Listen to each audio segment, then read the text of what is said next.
Hey there. Tonight, we're leaving behind modern comforts.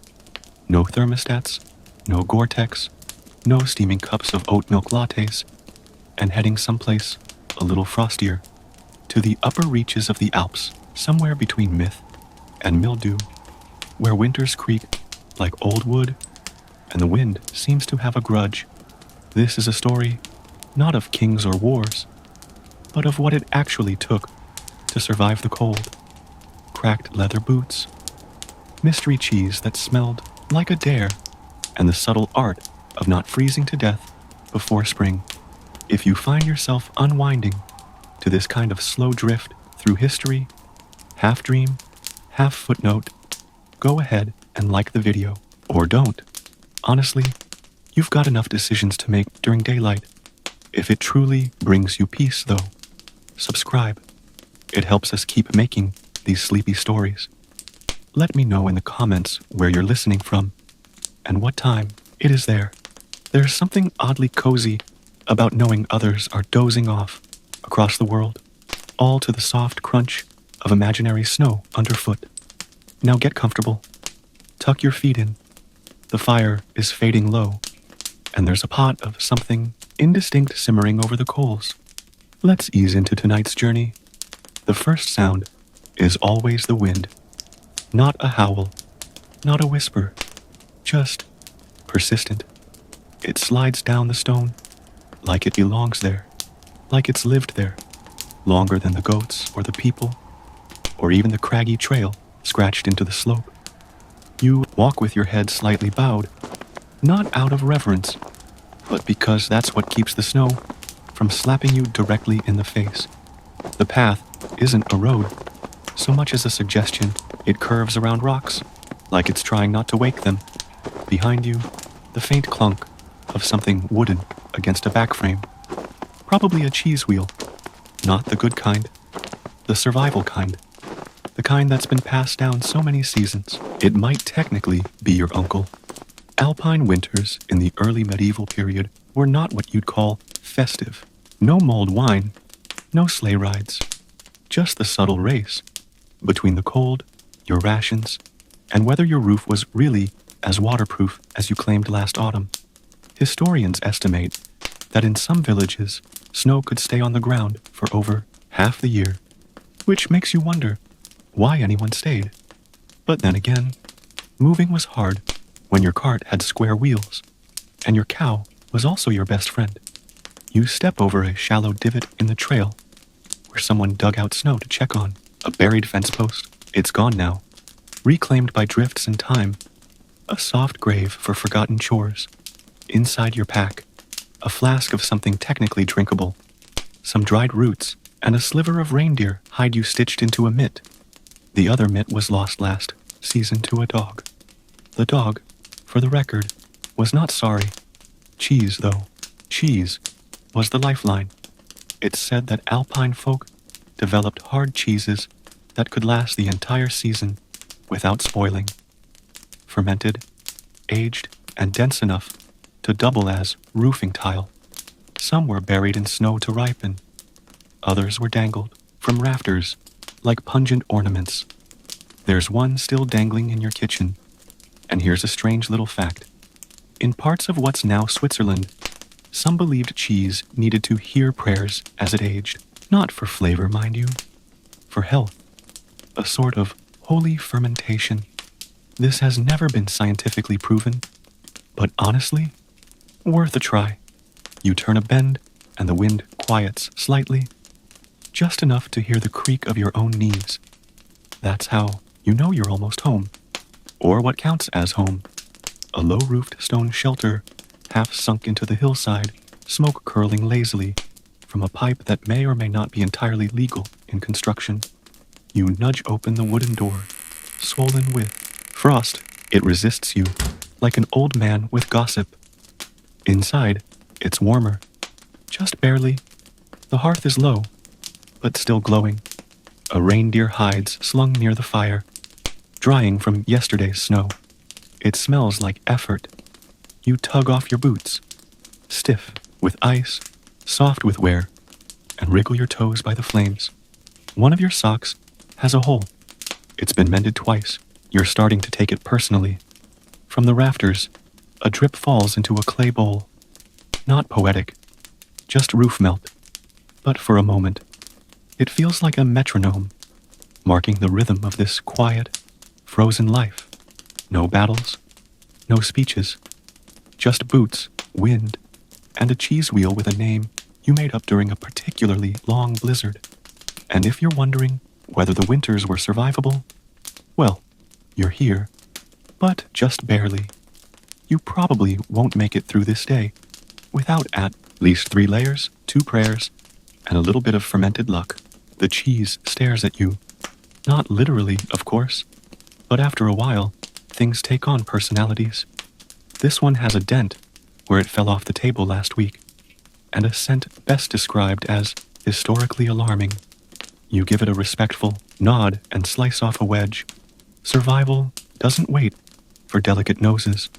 Breakfast, if you can call it that, is bread so hard it could file keys. A smear of soft tallow, and a sip from the flask.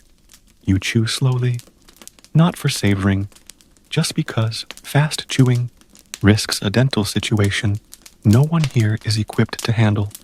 The dog is still asleep in the corner, half under the hide. You're not sure whose bed it actually is anymore. You lost that argument around the first snowfall. A knock at the door, more like a thud, which is odd. No one knocks up here. People usually shout or yodel. But sure enough, when you creak the door open, there's a man standing there, like he walked straight out of a snowdrift. Cloak stiff with frost, beard tangled with ice. He doesn't say much, just nods and holds up a bundle. You know what it is before he opens it. Goat intestines. For casing, it's sausage season. This is how time works in the Alps. Not by months or moons, but by tasks. Cheese-making season, hide-scraping season, sausage season, roof-mending season, ideally before snow-rotting season. If you're lucky, some overlap. You let him in. He stomps snow off his boots, like it insulted him personally, and makes a beeline for the fire. Turns out, he's been to the valley. News travels slow and half-true. The monastery roof collapsed under snow. A merchant's mule got lost and was found 2 villages over, somehow fatter. And a woman in the east swears she saw 3 suns at dawn. Historians still debate whether this was an atmospheric phenomenon, a spiritual vision, or just the result of some particularly fermented cider. As he speaks, you sit at the table and start slicing dried herbs. Juniper, mugwort, something else you're not sure about, but it smells like it won't kill you. Maybe. He starts unpacking his pack. Dried mushrooms, salt, a bone-handled knife with a crack in the handle, probably from the last frost. Everything smells like bark and old shoes. In a good way. Here's something strange. Some Alpine communities used to leave bits of sausage outside their doors during winter solstice, believing it would ward off house spirits with cold fingers. The logic was unclear, but hey, even spirits might appreciate a snack. You mix the herbs with coarse salt and lay the cleaned intestines across a smooth wooden board. The fire crackles. The wind outside has shifted.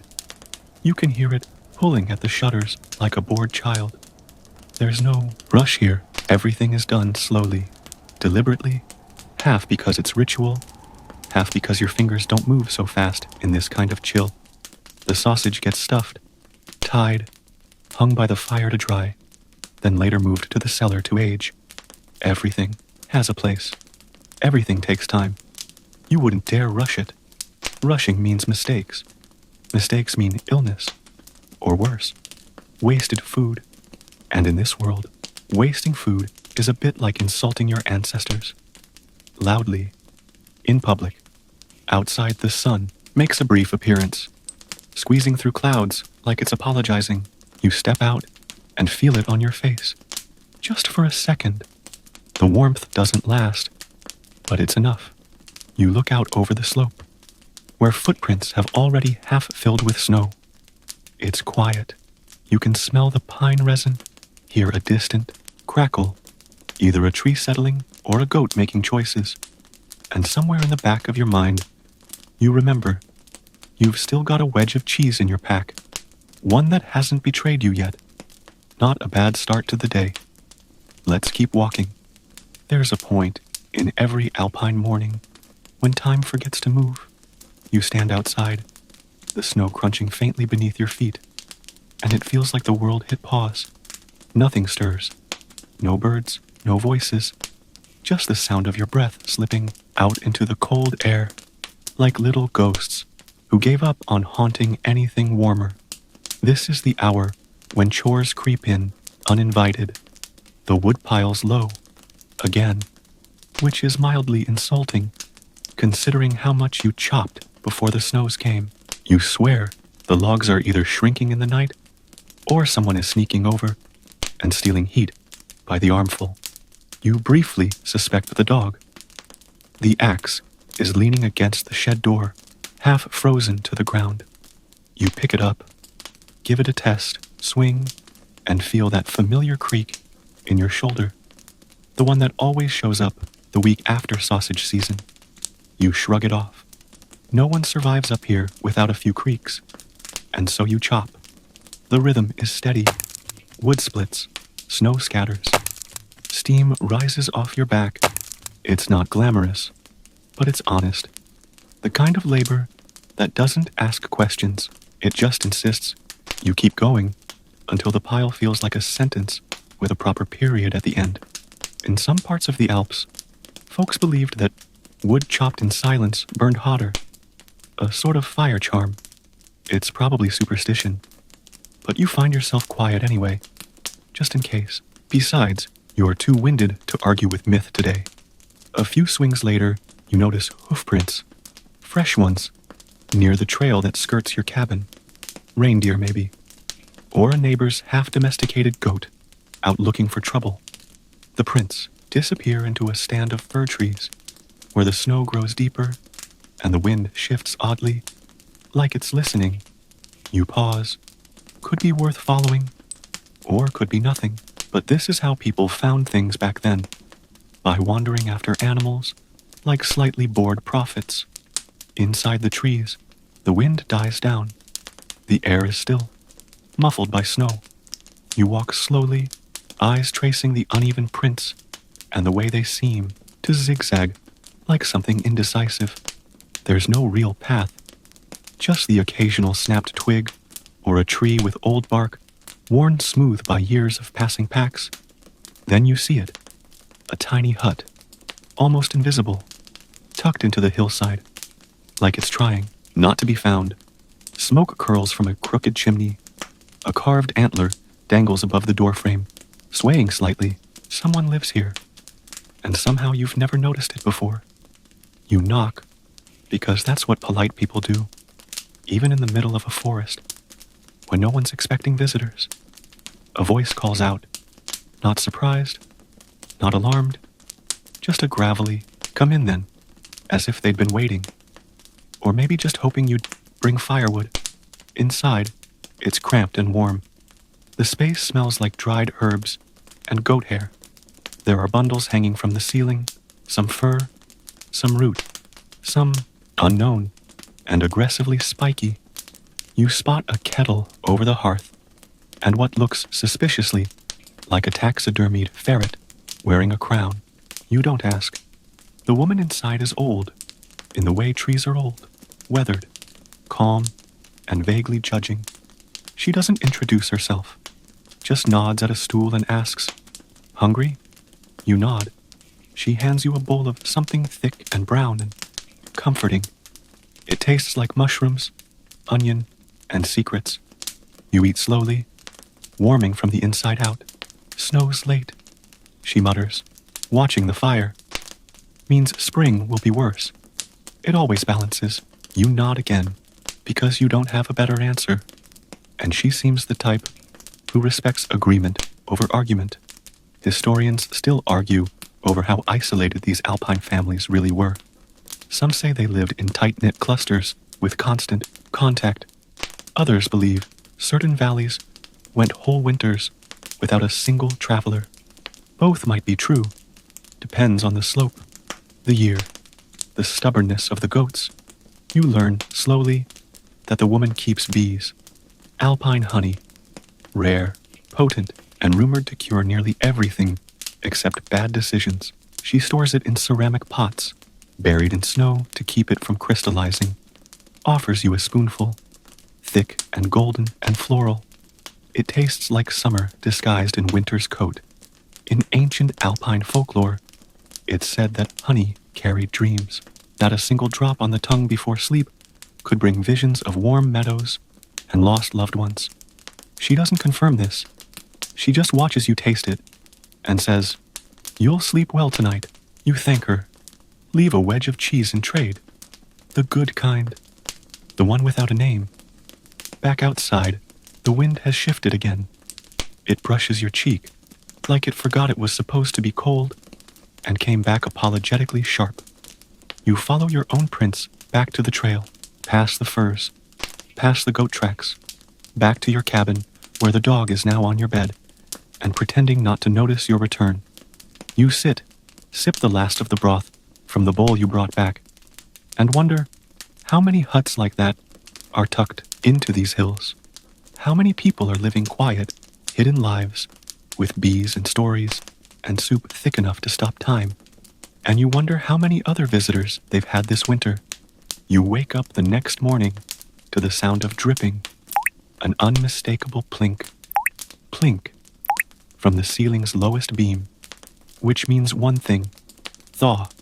It's not full spring yet, but the first warm breath has passed through the mountains like a sleepy yawn, just enough to turn snow into slush and make your roof reconsider its life choices.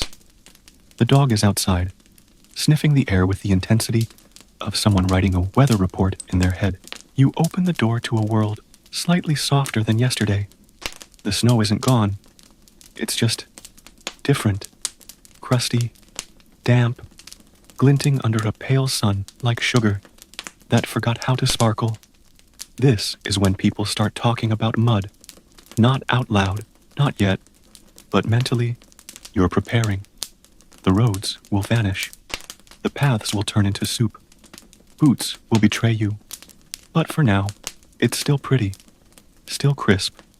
The kind of day that makes you briefly optimistic before it dumps a branch load of wet slush down your collar.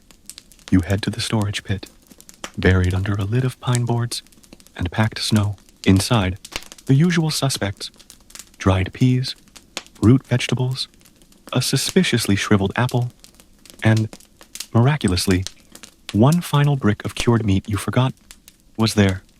You hold it up like a trophy. The meat is dense, salted, and wrapped in birch bark. Smells like something your great-grandfather would have sworn by, and your modern stomach might be a little suspicious of. You take a bite anyway. In ancient Alpine trade networks, these meats were currency, salted, smoked, or air-dried in cellars carved from stone. Traders would hike for days to swap meat for wool or cheese for salt. This was commerce, with frostbitten feet and a questionable sense of direction. And here's the fun part.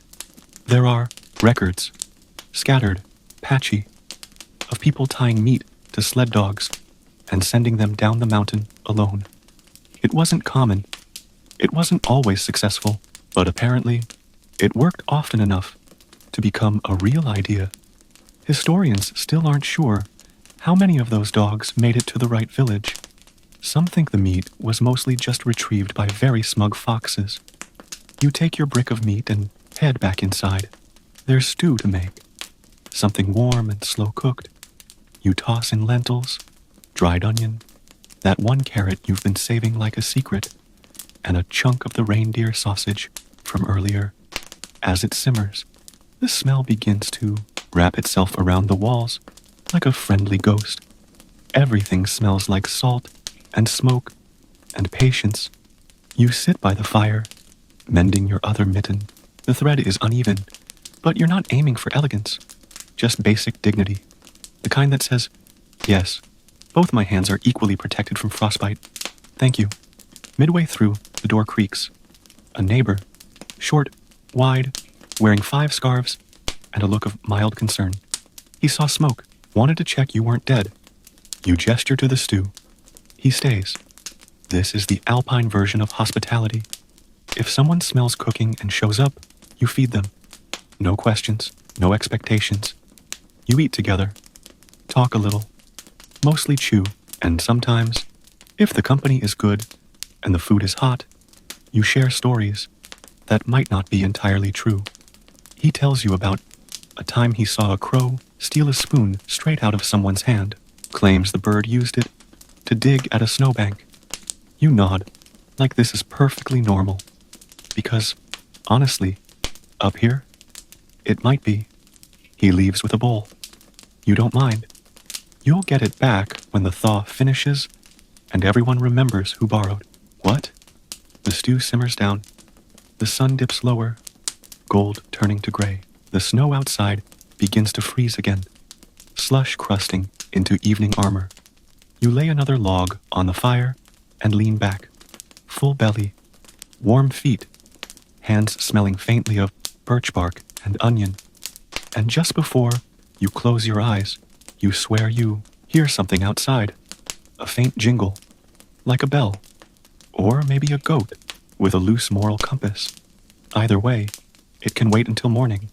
You rise to a brittle kind of silence, the kind that hangs in the rafters and drips slowly down the beams, pooling in the corners of your cabin like cold fog. It's not quite dawn yet, but the sky outside the shutter has softened into that dull pewter color. Half light, half promise. You stretch, everything pops. Hips, shoulders, neck. You sound like a bread loaf trying to crust. The fire's died down to polite embers, so you nudge it awake with the last of last night's coals and a handful of dry shavings. It crackles, like it's slightly offended. Today is laundry day. Not out of choice, just out of olfactory necessity. The linens have reached the stage where even the dog gets up when you sit down, so you bundle everything into a large sack. Wool socks stiff with effort, undergarments that have known struggle, a shirt that might be eligible for sainthood, and head toward the stream. It's a slow hike. The snow is crusted over, but still sinks under your weight every few steps, just enough to remind you who's in charge. You walk past the crooked pine, the rock shaped like an old man's face, and that weird tree. You're pretty sure leans more every week. The stream is awake. Barely. The ice has cracked in several places, making strange portholes into the dark, current below. You break open a larger section and dip your hands in. Immediate regret. It's the kind of cold that makes your bones file a complaint with the rest of your body. You wash anyway, scrubbing cloth against rock, soaking, wringing, sighing. It's slow. It's repetitive. It's a ritual, a bit like penance. If penance came with chapped knuckles and socks that refused to dry until May. In some Alpine communities, people believed that if you washed laundry on a Sunday, your soul would smell like mildew in the afterlife. So they chose Tuesdays, which is today. Lucky you. You hum a little to keep warm, eyes darting up every now and then. You're not alone. There's a shape, just barely, on the opposite ridge.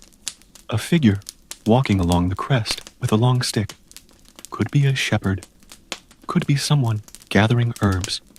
Could also be one of those wandering monks who never quite made it to their destination and now just show up wherever there's a pot of stew. Historians are still unsure how many such monks existed.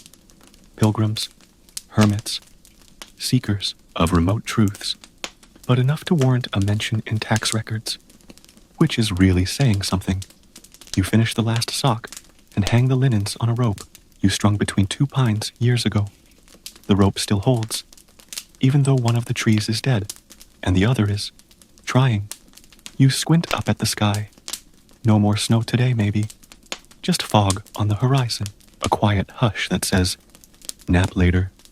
You walk back slowly, thinking about soup, or naps, or nap soup. At the cabin, the dog has repositioned itself directly in front of the hearth, blocking all heat in the most passive-aggressive way possible. You step over it, toss a couple more sticks on the fire, and set a pot to boil. You've got lentils and a withered root vegetable. You can't quite identify anymore, but smells vaguely edible. That's enough. Lunch simmers. You sit with your feet up, rubbing them with pine oil you traded last month from the man with the fancy cart. He told you it's good for circulation and possibly repels mountain spirits. You weren't entirely sure which of those was more urgent at the time. And here's something odd. There's a local tradition in some Alpine valleys where people used to rub garlic on their feet before long hikes through snow, believing it would keep frostbite and bad dreams away. You haven't tried it yet. The dog would probably leave you. By midday, the sun dips back behind a veil of clouds, and the wind returns, politely but firmly, the kind that finds its way into the seams of your cabin, sniffs around, and settles in with no intention of leaving. You pull your cloak tighter, consider more soup, or the nap, maybe both. From the window, you see your laundry flapping on the line like surrender flags from a very domestic war. The socks look especially defeated. You smile, just a little, because in a life that's mostly routine and ice and stew and layers upon layers of wool, it's moments like these that break the monotony, just enough to remind you you're still here. And for now, that's more than enough. There's a thump on the roof. Just one. A sharp, solid noise, followed by a faint shuffle. You pause, spoon halfway to your mouth, and tilt your head like a suspicious squirrel. The dog lifts its head, listens, then promptly returns to sleep. Not helpful. You step outside, squinting into the gray, slushy light. The snow on the roof has started to melt, which means ice chunks are beginning their annual, gravity-assisted migration. You scan the edges. Nothing too dramatic. Just a bit of icicle carnage and the remnants of a squirrel's unsuccessful food hoard. Still, the thump lingers in your mind. Back inside, you return to your stew. Still hot. Still the color of vague promises.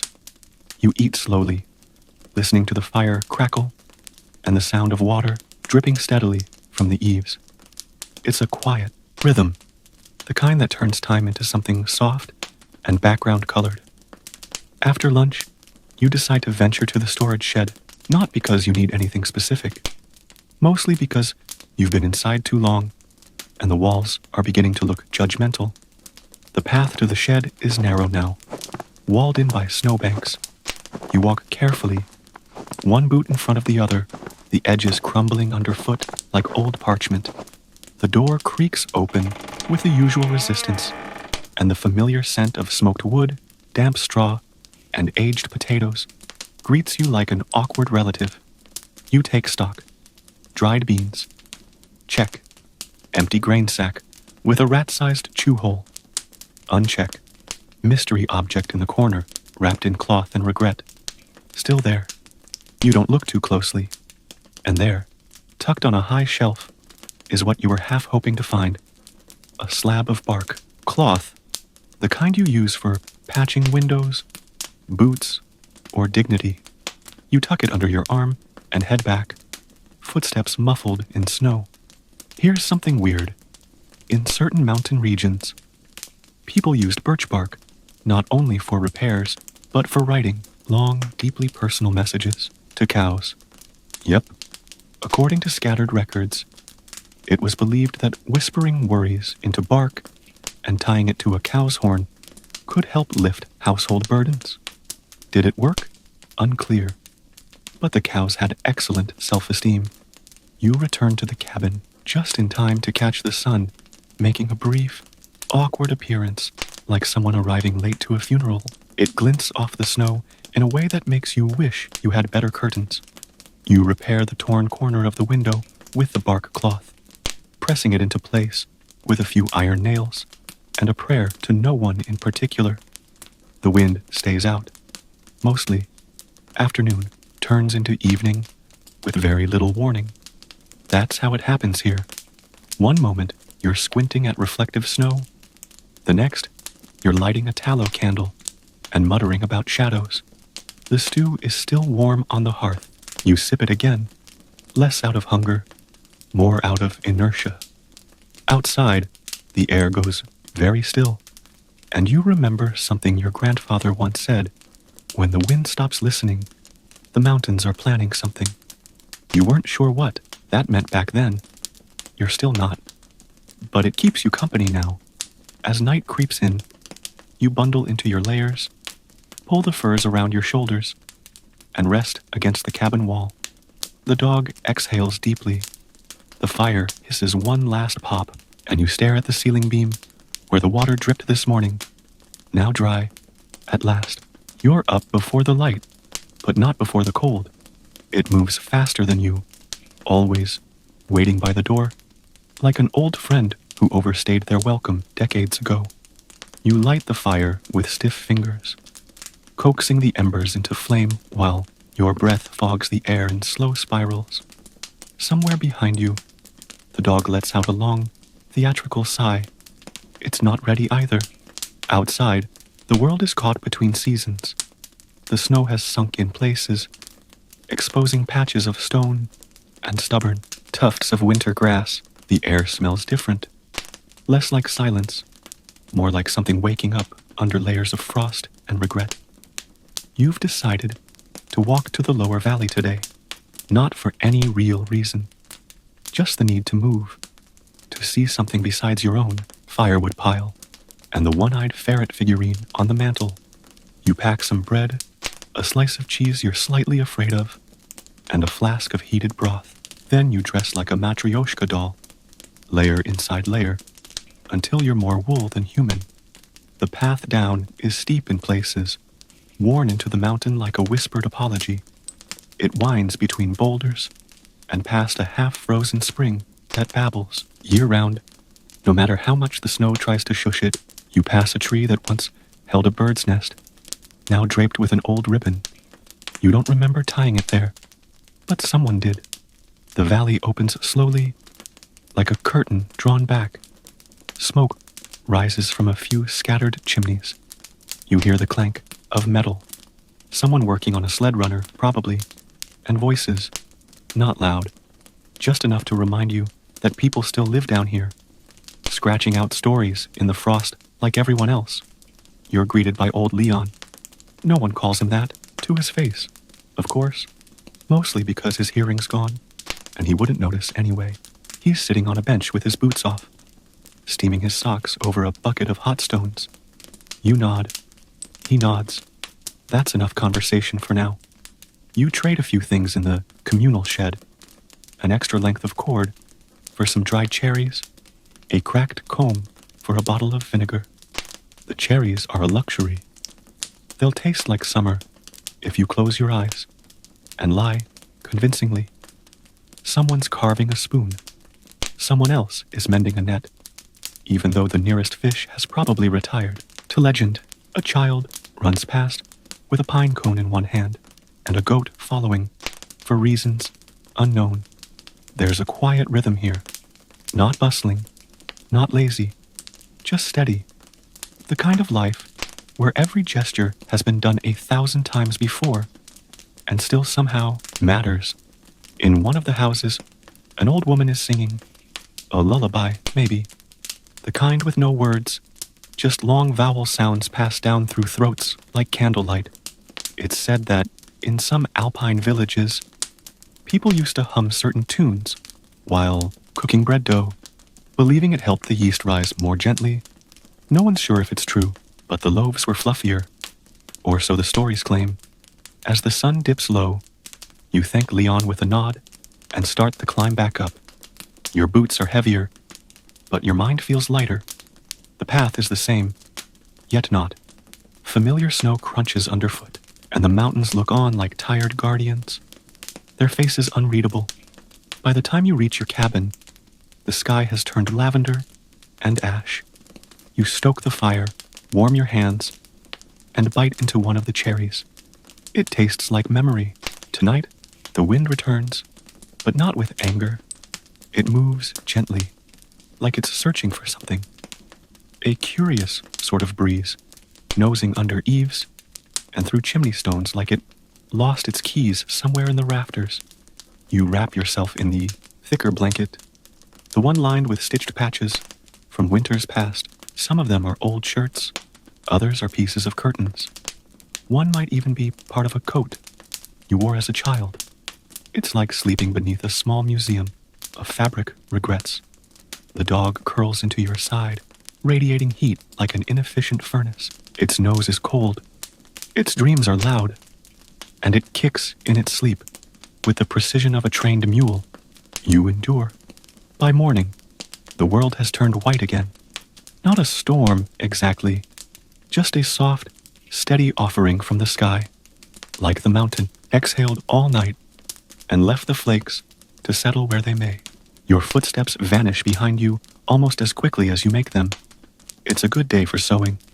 You bring out the basket of worn things, mittens with fraying seams, a scarf that lost its will to be a scarf somewhere around the third freeze, and a pair of trousers that have more patch than original fabric.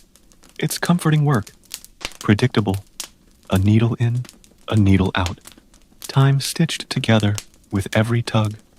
You remember your mother sewing like this, lips pursed, fingers fast, eyes sharper than most knives. She used to mutter at the thread like it had offended her, which it usually had.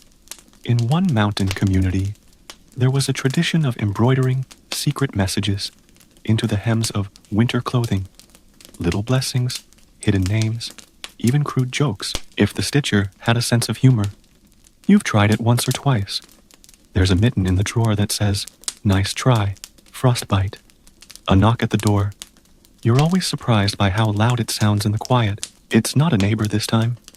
It's the shepherd boy, the one from the southern slope, with the cheeks like wind-bitten apples, and a hat he clearly outgrew 2 years ago. He's got a letter. No idea who wrote it.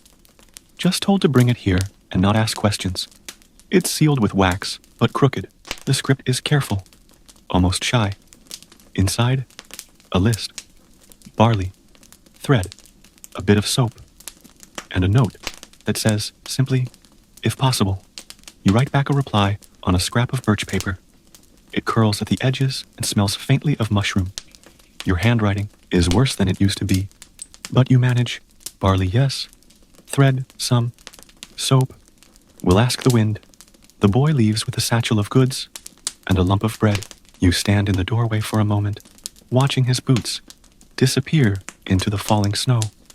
He doesn't look back. No one ever does. There's too much road ahead. You heat water for washing up, soak your hands, and let them rest in the warmth. The fire glows low, murmuring to itself, like an old man remembering a good story badly. Outside, the mountain is hushed again. Snow falls in that particular way. Slow, diagonal, endless, as if time were slipping sideways across the valley. The roof creaks. A log pops in the hearth, and your mended scarf lies folded on the table, ready to try again. By now, the firewood stack is noticeably thinner. It looms less, like a once proud guardian, reduced to polite suggestion. You press your palm to the cabin wall, cold. Not the biting cold of midwinter, but the creeping kind that sneaks up the seams, quietly and with purpose. You need more wood. The forest edge isn't far. It never is. The trees don't grow thick at this altitude, but they're there, lean, twisted, weather-tested, like everything else. You layer up again. The dog opts to stay behind, this time, wisely choosing warmth over whatever your stubborn ambition is dragging you into. The snow in the woods has a different sound. It's softer, less echo. You tread between the trees, axe over shoulder, eyes scanning for fallen limbs or trees, with the decency to have died standing up. You find one, birch, already leaning, bark like paper, flaking in long curls. You swing. The thwack is muffled by the snow around you. After the first few swings, you settle into rhythm. Your breath forms little clouds, each one briefly visible, before being swallowed by the stillness. People forget how important wood was, not just for heat, for cooking, carving, repairing, making tools, handles, sleds, fences, wheels. Whole alphabets of survival were written in wood. In some alpine regions, there was a belief that if you chopped wood while reciting your family's names aloud, it would bring protection to your household through the winter. You try it, feel a little silly, but the sound of the names in the cold air feels heavier than silence. You stack the logs on a makeshift sled, lash them down with worn rope, and start the slow drag back. It's not a graceful journey. You trip once, curse once, apologize to a startled jaybird, but the work keeps you warm, and your thoughts drift like smoke. Halfway back, you pass a tree with old symbols carved into it, runes or initials, or maybe just the board work of someone with a dull knife. And a long afternoon, you run your fingers over the grooves. They're shallow but smooth, worn by time, by weather, by curious hands like yours. Historians still debate the meanings of such carvings. Some think they marked hunting paths. Others say they were love notes. A few believe they were early versions of "I was here," scratched into bark by people trying to leave a trace. You get back to the cabin as the sky bruises over with evening. The dog is at the door, tail wagging like it suddenly remembered. You're the one who feeds it. Inside, the fire is low, but alive. You add the new logs one by one, watching the flames reach out like fingers, remembering how to hold something. Your arms ache. Your back complains. But there's satisfaction in the ache, in the stack of wood outside the door, in the knowledge that, for tonight at least, you'll be warm. You pour a mug of hot broth, lean back into your chair, and let the steam blur the corners of the room. Outside, the wind starts again, but softer this time, almost like approval. Sometime in the middle of the night, you wake to the sound of distant bells. Not loud, not hurried, just faint metallic notes carried on the wind, like someone stirring ghosts with a ladle. You sit up, listening, wrapped in your blanket, like a suspicious burrito. Bells in the Alps mean one of two things: livestock or something else. You slip on your boots, still warm near the fire, and step outside. The snow glows in moonlight, smooth as untouched parchment. The bells chime again, this time closer, a soft, uneven rhythm. Ding, ding, ding, ding. A shape appears on the ridge, small, moving slowly. You squint. Goat. Of course, a single goat, wandering with a bell around its neck, and an air of complete indifference to how far from home it is. You trudge up to meet it. It stares at you like you're the one interrupting its evening constitutional. You recognize the goat. It belongs to Anka, the widow who lives 2 ridges over. Stubborn animal, wanders every few weeks, sometimes just to remind everyone it can. You tie a rope around its neck and begin the slow descent toward her house. The goat follows with the enthusiasm of wet laundry. The walk is quiet, peaceful even. The moon above is full, framed by high clouds, like an eye watching from behind frosted glass. The snow crunches gently under your feet. The goat's bell jingles, in sync with your steps. There's a rhythm to it, a lullaby of inconvenience. Anki's house is dark, except for a single candle flickering in the window. She opens the door before you even knock. Doesn't look surprised.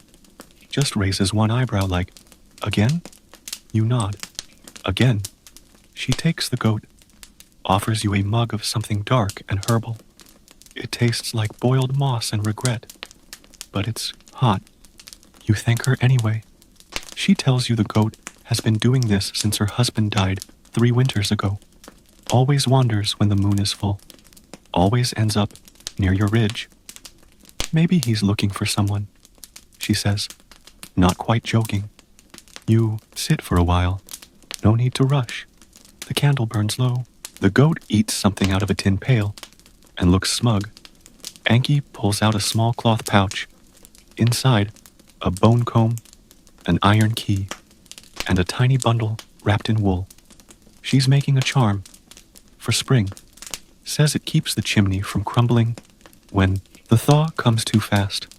There's an old belief, especially in this part of the Alps, that spring arrives not all at once, but in small messengers, animals, breezes, cracks in the snow. Some people leave offerings at crossroads to coax the season along. She gives you a bundle to take with you. Hang it near your door, she says, or bury it near the last place the snow melts. You leave her house with the goatless rope coiled in your hand and the bundle tucked into your coat. The walk home is slower, not because of snow or cold, but because the moon is too lovely to rush through. When you reach your cabin, you hang the bundle just above the door frame, right where the icicles drip in the morning. You don't say anything aloud, but you think something kind, something hopeful, just in case someone or something is listening. By morning, the goat's bell is still ringing. Not the goat itself, just the bell, hanging from a fence post where you left it.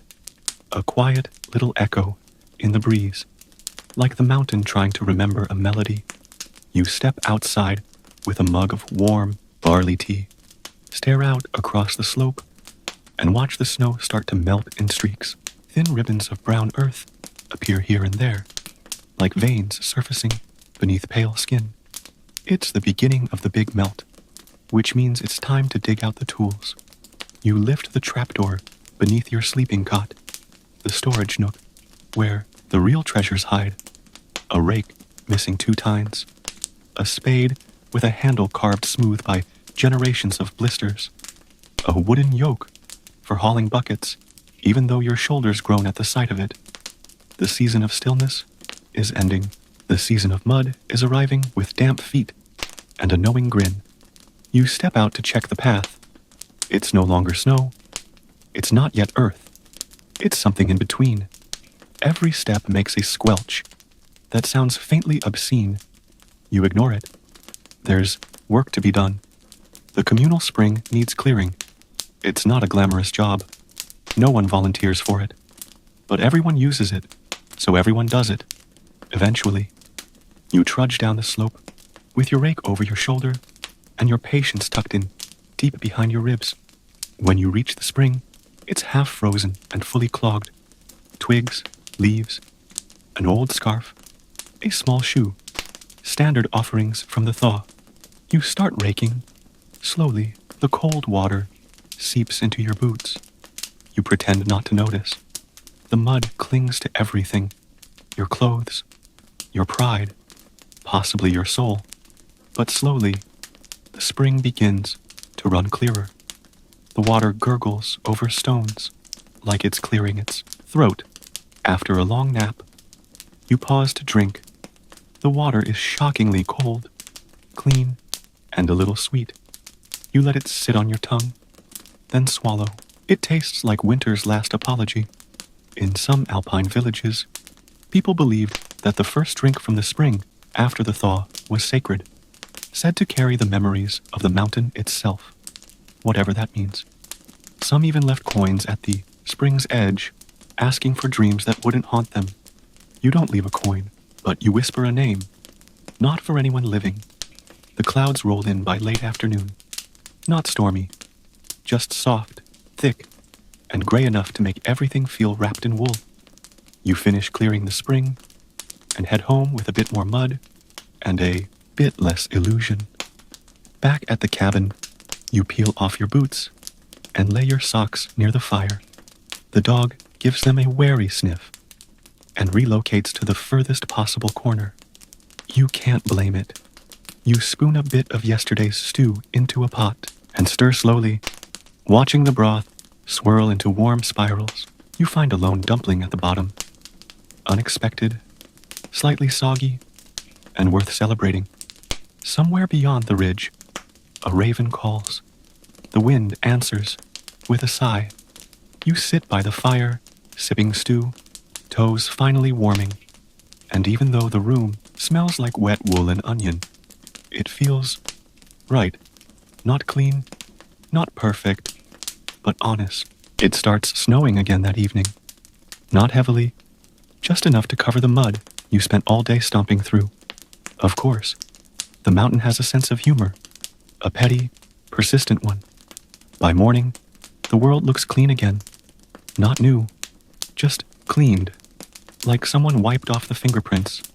You can see the roof lines of the nearby cabins, the chimney smoke rising in thin threads, the faint trails from neighbors headed out to check traps or fences.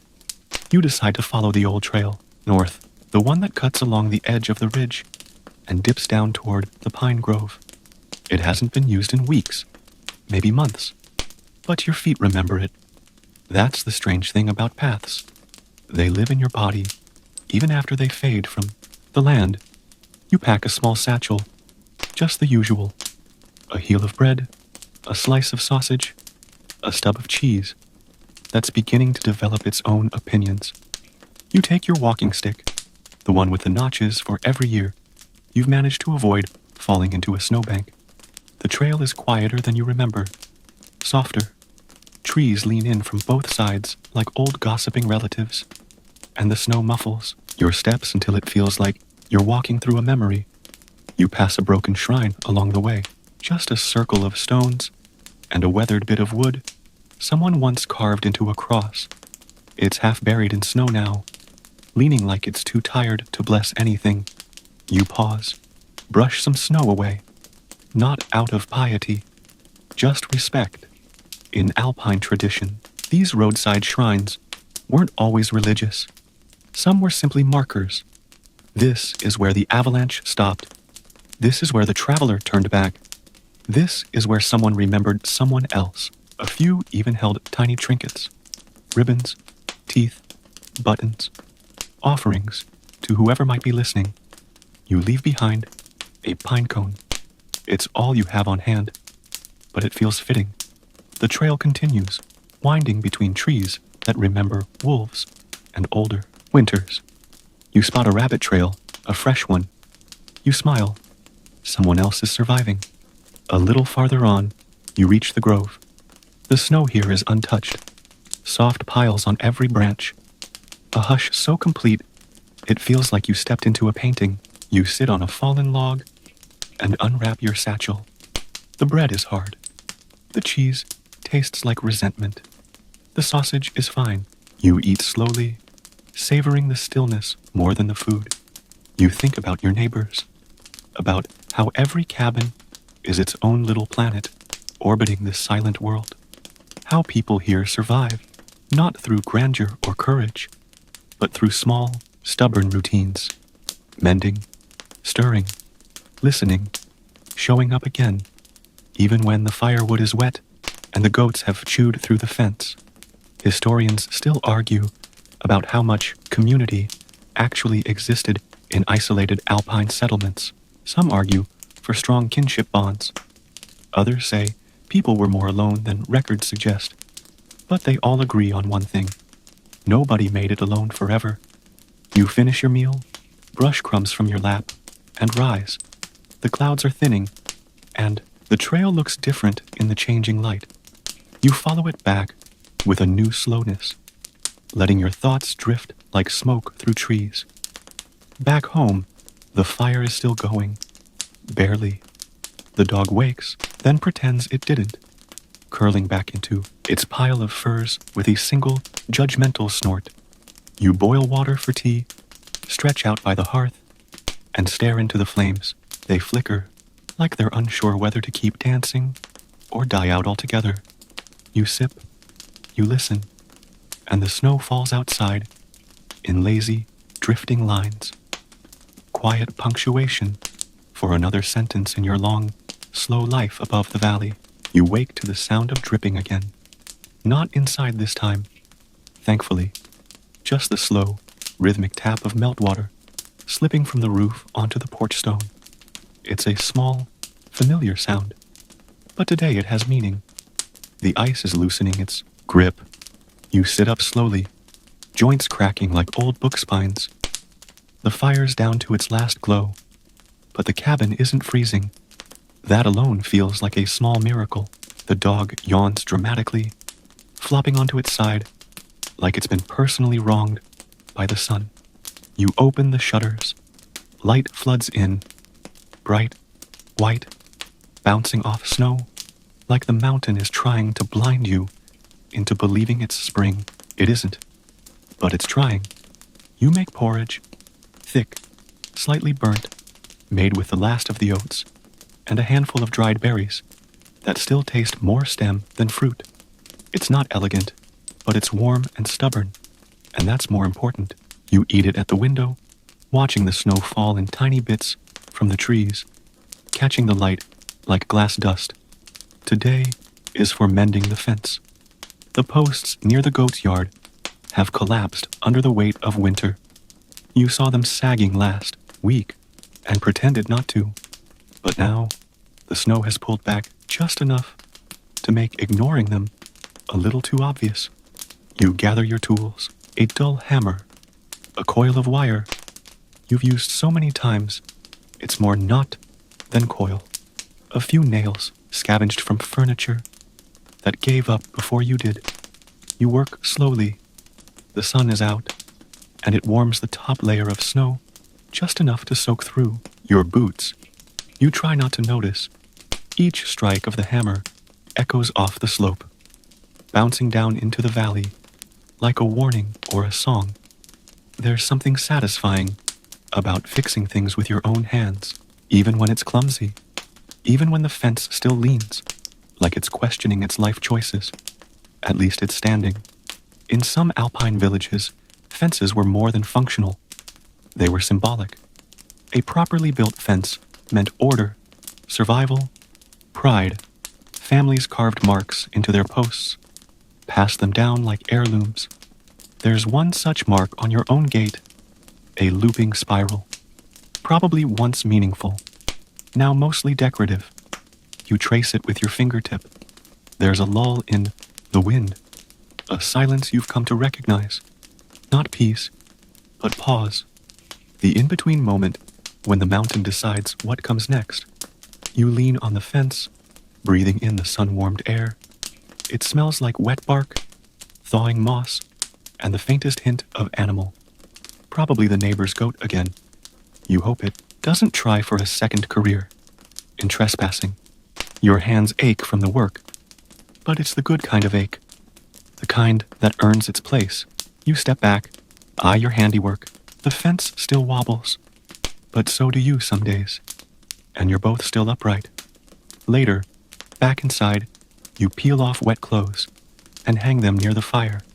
The dog immediately investigates your socks and decides to sleep on them, which feels like both a compliment and a curse.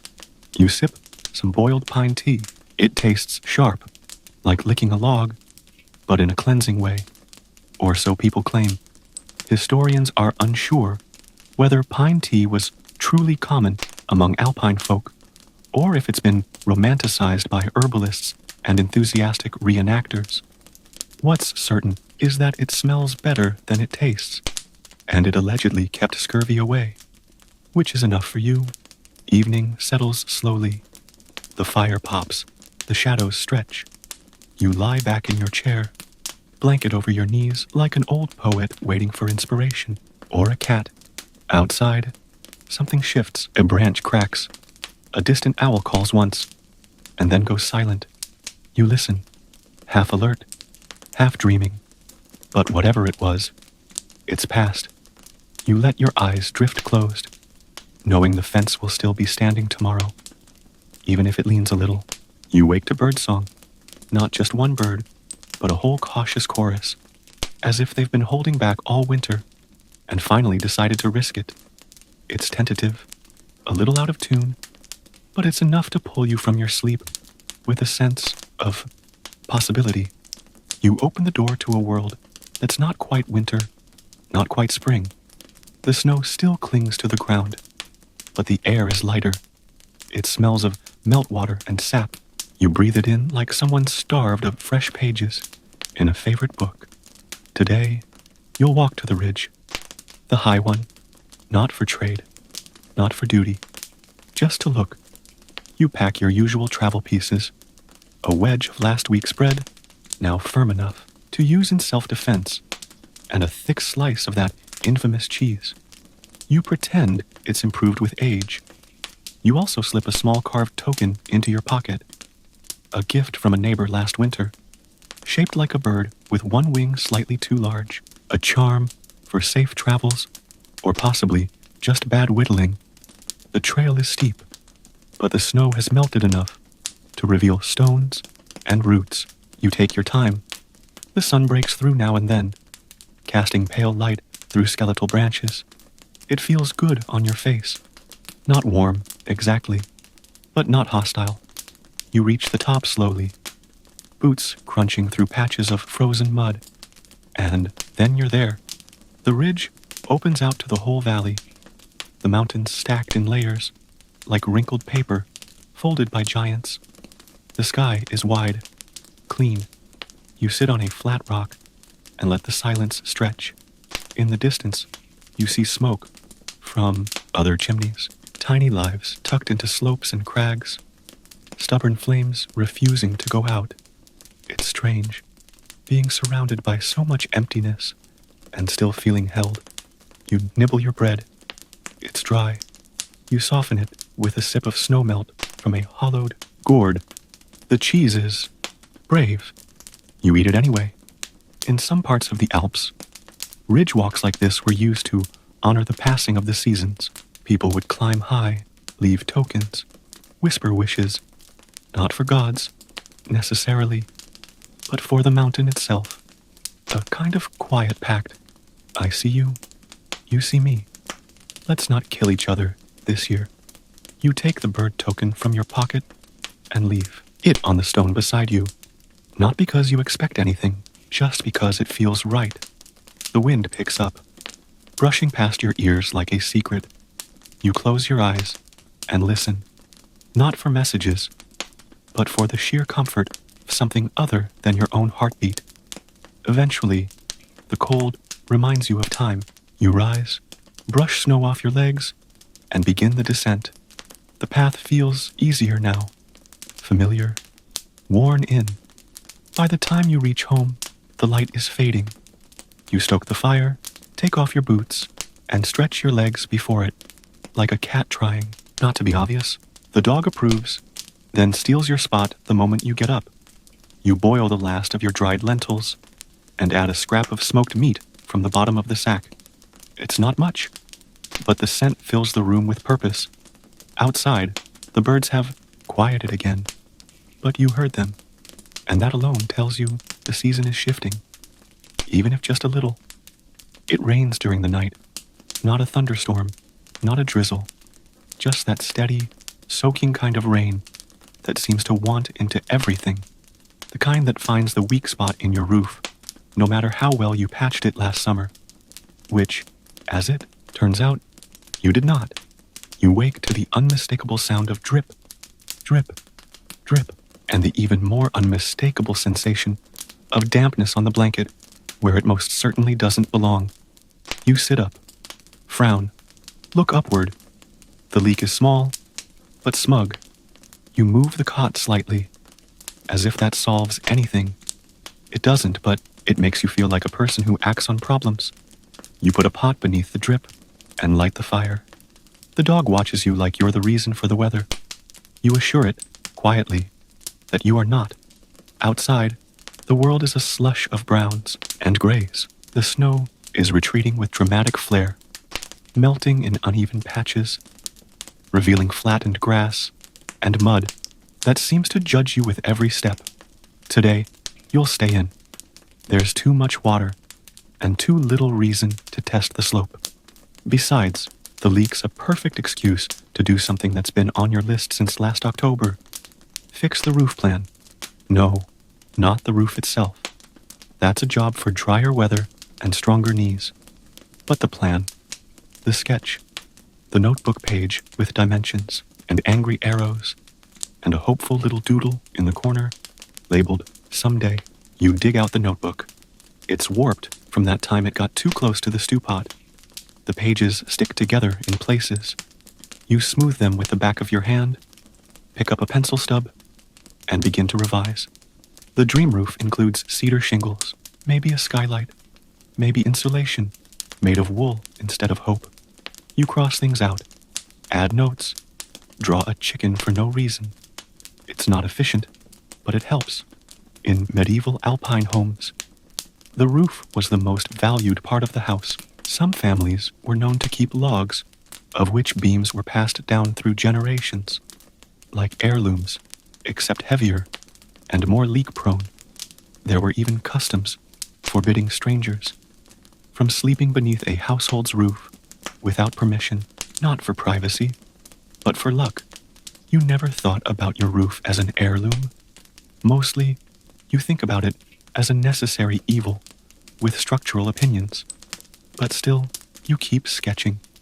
Eventually, the rain lets up, and the dog stretches near the hearth. Bored beyond belief, you toss it a hardened end of cheese. It sniffs once and ignores it. You take it as a compliment. You heat a bowl of barley and leftover sausage, then eat slowly while watching the puddle in the pot grow, one drop at a time. You've placed the pot just so, and now each drop falls with a surprisingly musical tone. Plink, plunk, plink. A wet lullaby. By evening, the wind picks up again, shaking water off the trees and making the shutters creak in a tone that sounds distinctly unimpressed with your roof plans. You ignore it. You close the notebook and put it on the shelf with the other sketches of things that may or may not ever be built. Next to the idea for a goat sled, the trapdoor spice rack, and something labeled only invention for rainproof. Mittens?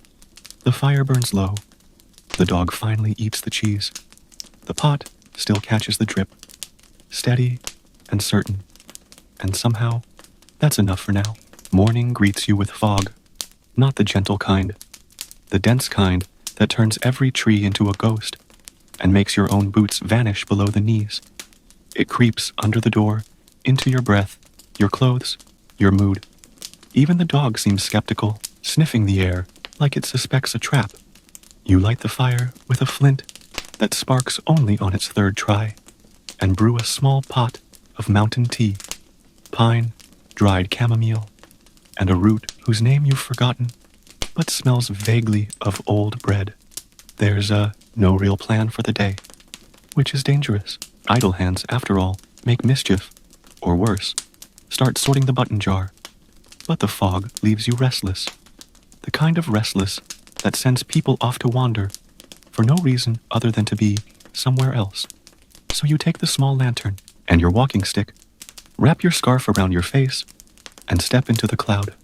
The world vanishes quickly. The trees dissolve into shapes. The path is barely there. You walk slowly, partly to avoid twisting something, partly because it feels wrong to move quickly through this kind of quiet. Even the birds have decided to sit this one out. You pass the broken shrine again. It looks more like a memory now, wrapped in fog. The bird token you left is gone. Whether blown away or taken, you're not sure. But there's a new stone placed atop the old ones. Someone else has been here. In Alpine legend, fog was often seen as the breath of ancient spirits. Not evil, just watchful, neutral observers of human fumble and grace. It's said they particularly liked to settle near crossroads and ruins, places where decisions were made or failed. You keep walking, half trusting your feet to find the trail. Eventually, you reach the ridge again, but it feels different, as if you're visiting a version of the place from someone else's dream. Everything's still, hushed, soft. You sit on the same stone, but you don't take out food. Not this time. Instead, you listen, and breathe, and wait. And in that thick nothingness, you hear it. Not voices, not music, but your own thoughts becoming clearer, slower, simpler. Strange gift, wrapped in wet wool. Historians often argue about how people marked time in isolated places like this. Calendars were rare, clocks rarer still. Seasons were read in frost lines and thaw dates. Days were marked not by hours, but by tasks. The day the goat escaped. The morning the fog never lifted.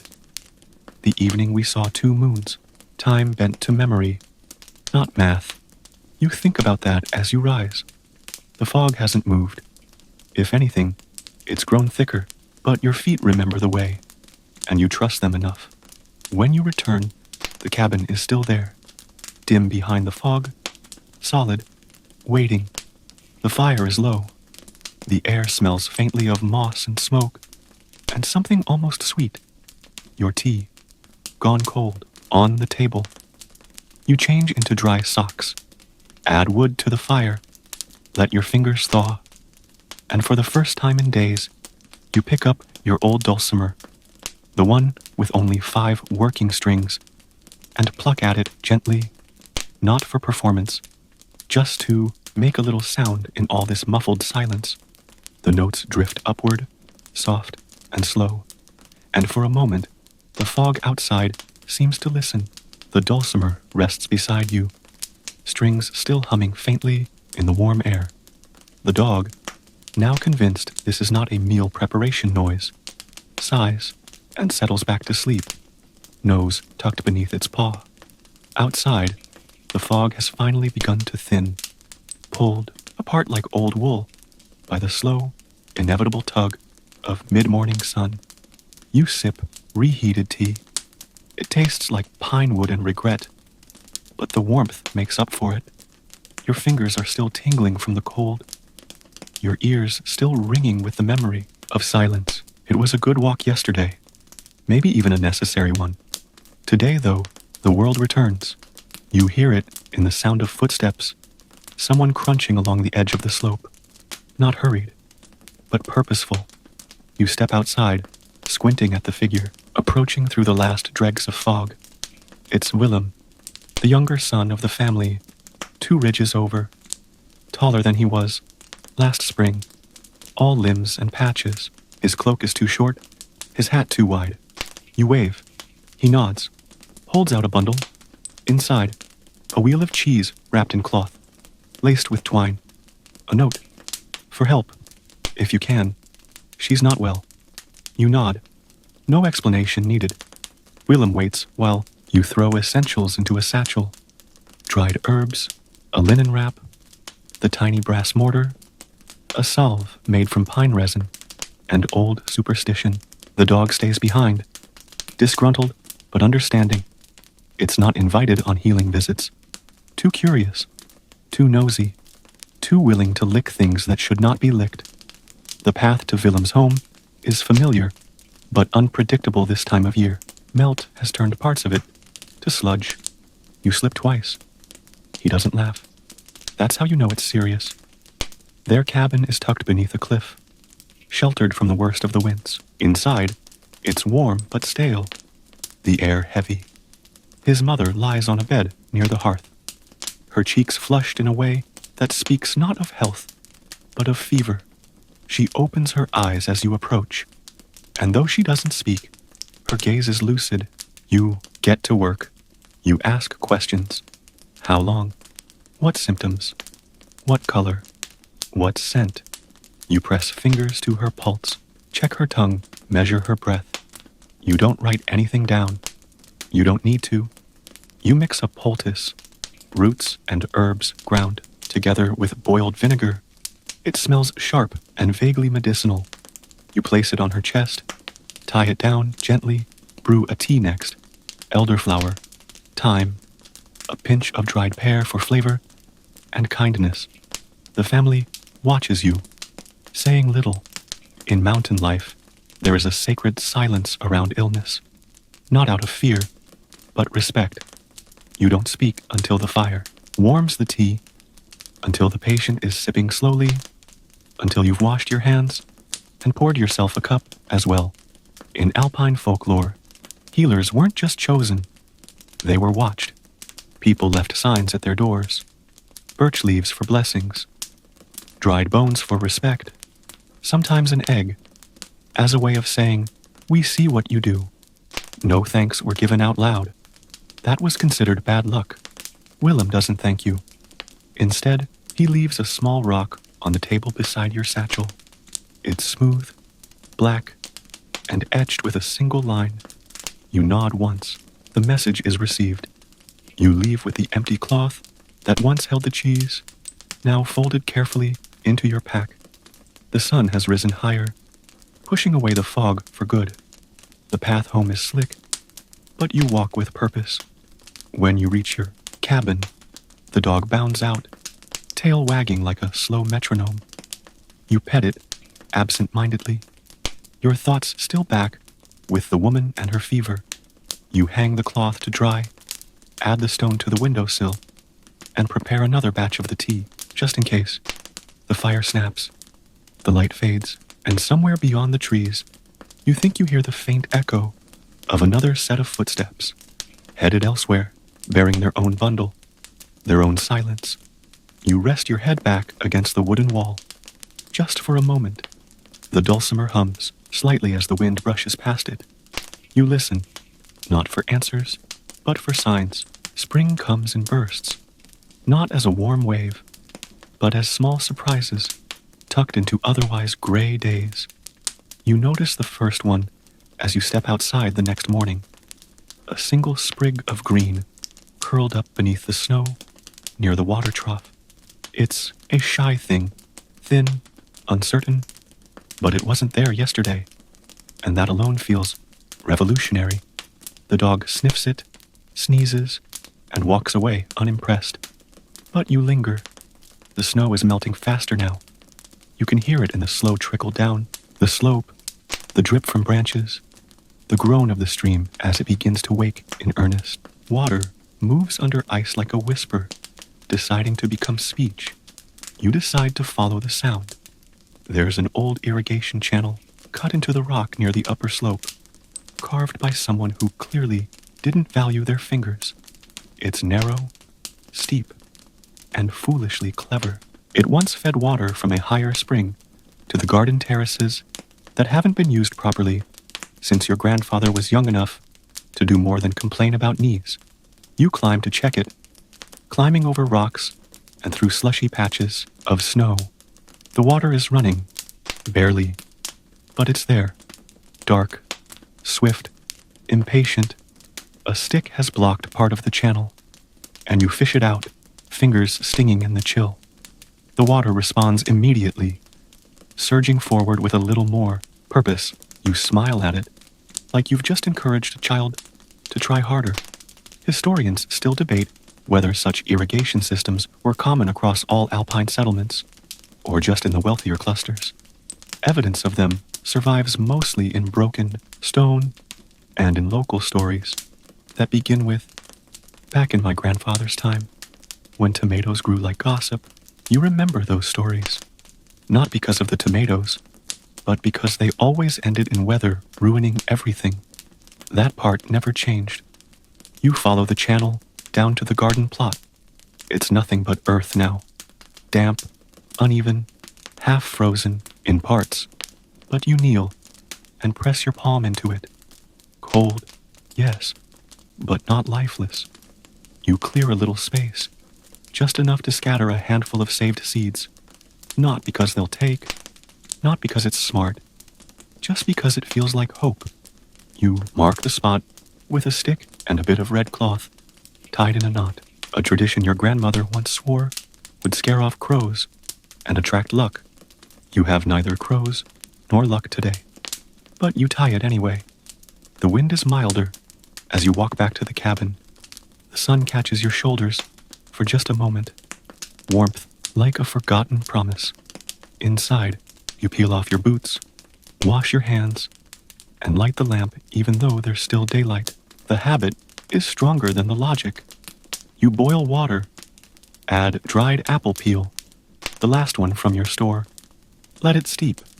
The scent is subtle, sweet in a way that stirs something you can't name. You sit by the window, cup in hand, eyes on the hill where the water now runs in the open, carrying the mountain's breath down into the folds of the earth. You don't say anything. The fire crackles once, the dulcimer hums again, and the seed waits, hidden beneath dark soil, for its first real reason to rise. You don't plan on cleaning today. No one does. But spring has a way of shaming you into action. It starts with a sunbeam. Just one.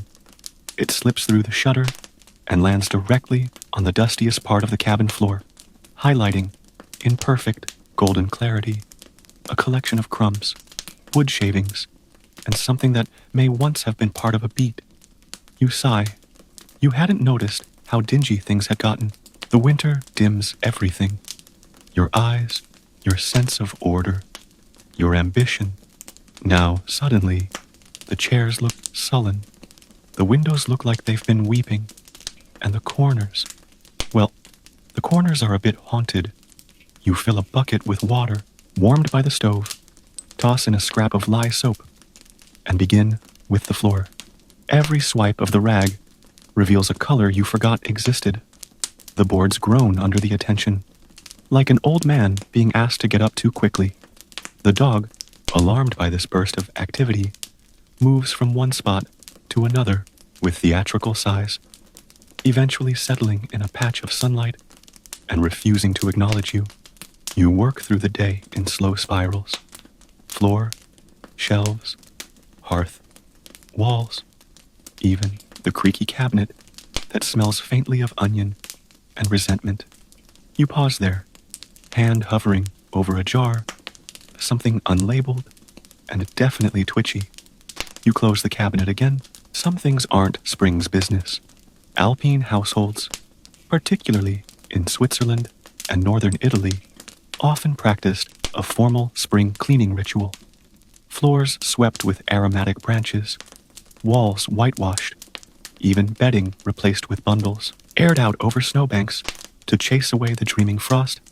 As one folk saying went, "You're not quite that thorough." But you do find a broom. By late afternoon, you open the door and let the air in. Fresh, wet, and full of pine. It swirls around the room like an uninvited cousin.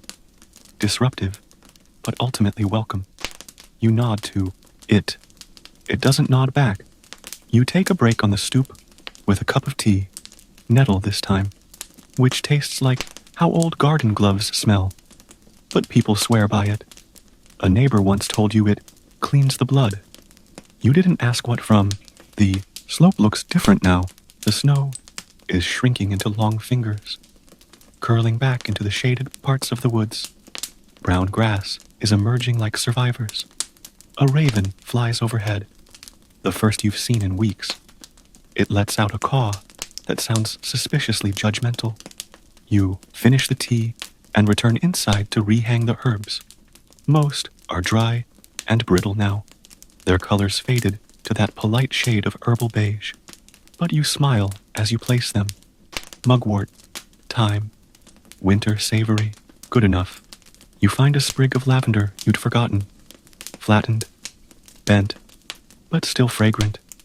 You place it by the door, for luck, or mood, or maybe just because. Evening comes quickly. The fire is steady. The walls smell like soap and pine, smoke, and the air inside the cabin no longer feels like it's holding its breath. The dog, clearly pleased with your efforts, takes the cleanest patch of floor for its bed. You sit by the fire and glance at your hands, wrinkled from water, nicked from work, but still yours, still capable, still here. The house is quiet, the kind of quiet that follows effort. Not silence, exactly, just rest. The wind outside has turned again, cooler now, but not cruel. The next morning begins with a knock. Not the wind, not a thump, a proper knock. You're so surprised you just sit there for a moment, one sock on, one off, wondering if it was a dream. Then it comes again, 3 sharp raps on the door, like someone trying to be polite, but losing patience. You open it to find a woman you've never seen before.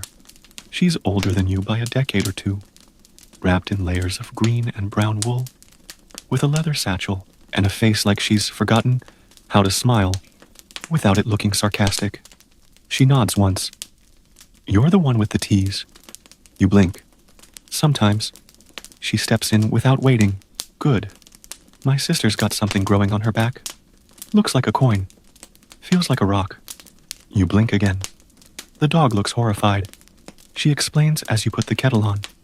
The sister lives half a day's walk east. The thing appeared just after the thaw started. No pain, but it glows faintly in firelight. Her tone makes it clear this is an urgent but not uncommon development. You pack your herbs with care. Comfrey, calendula, yarrow.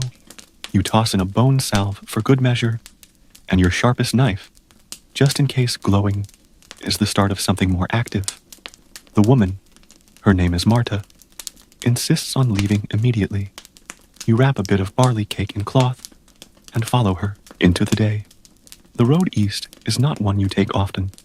It curves through narrow passes and under rock outcrops where snow still lingers.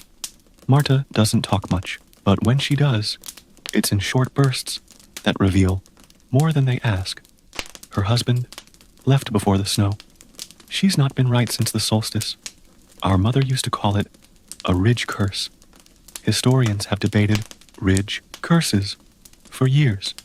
Most dismiss them as mountain myth, folk labels for illness, loneliness, or old wounds that never healed.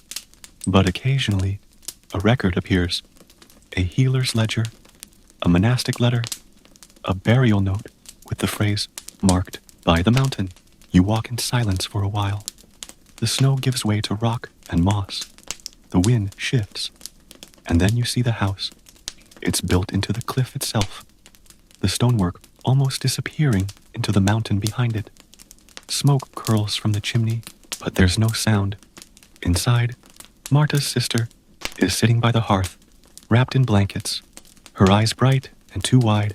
She smiles when you enter, but it's the kind of smile that doesn't quite make it to the muscles. She shows you the mark. It's round, pale, with a faint bluish sheen. You touch it gently. It's warm. You don't say much. You clean it with steeped yarrow and apply the salve. You wrap it in linen, soaked in elder bark and vinegar. You murmur a few things. Nothing mystical, just comfort in the shape of words. Marta watches, arms folded. You leave her with instructions. Warm cloth, no direct moonlight. Keep it dry. If it grows, send word again, but not with urgency. Not unless it begins to whisper. You mean it as a joke. Marta does not laugh. By the time you leave, the wind has risen again. You make your way home through a different silence, the kind that comes after strange stories and long walks. The dog greets you with suspicious sniffs. You settle in, boots off, kettle on. You write a short note on birch bark and tuck it beside the herbs. Coin mark, possibly ridge-related. Monitor. The fire hisses gently. You stare into it, thinking about stone houses, blue marks, and the odd comfort of being asked for help by someone who doesn't believe in explaining things twice. Night falls, and outside, the wind brushes against your door, like it's trying to remember your name. You dream of footsteps crunching over snow, but when you wake, the world is quiet again. No knocking, no blue marks, no mysterious herbal house calls. Just you, the dog, and the steady pop of the fire licking through last night's logs. You stretch. Everything creaks.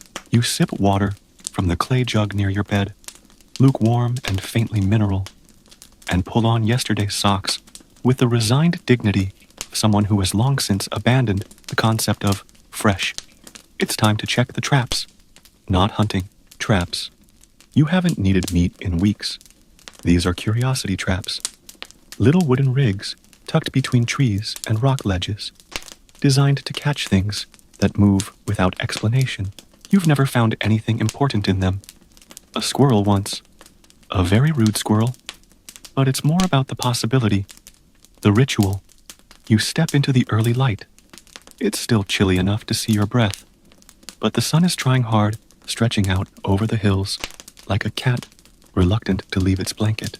You follow the ridge path west this time. The ground is squelchy underfoot. Not quite mud, not quite confidence. The first trap is undisturbed. The second has been snapped shut. But it's empty. A false alarm or a very clever thief. You smile. Cleverness deserves the win. The third trap, hidden near the old pine with the split trunk, holds something. It's a small bundle, wrapped in cloth. You blink. Pick it up carefully. The cloth is old, patterned with faded thread. Inside, 2 river stones, worn smooth, a tuft of pale hair, and a dried flower, pressed flat and smelling faintly of time. No note, no name, no hint of who left it, or why it's been tucked in your trap like a secret trying to be caught. You carry it home carefully, not because it's valuable, but because it feels like a message. From whom? Unclear.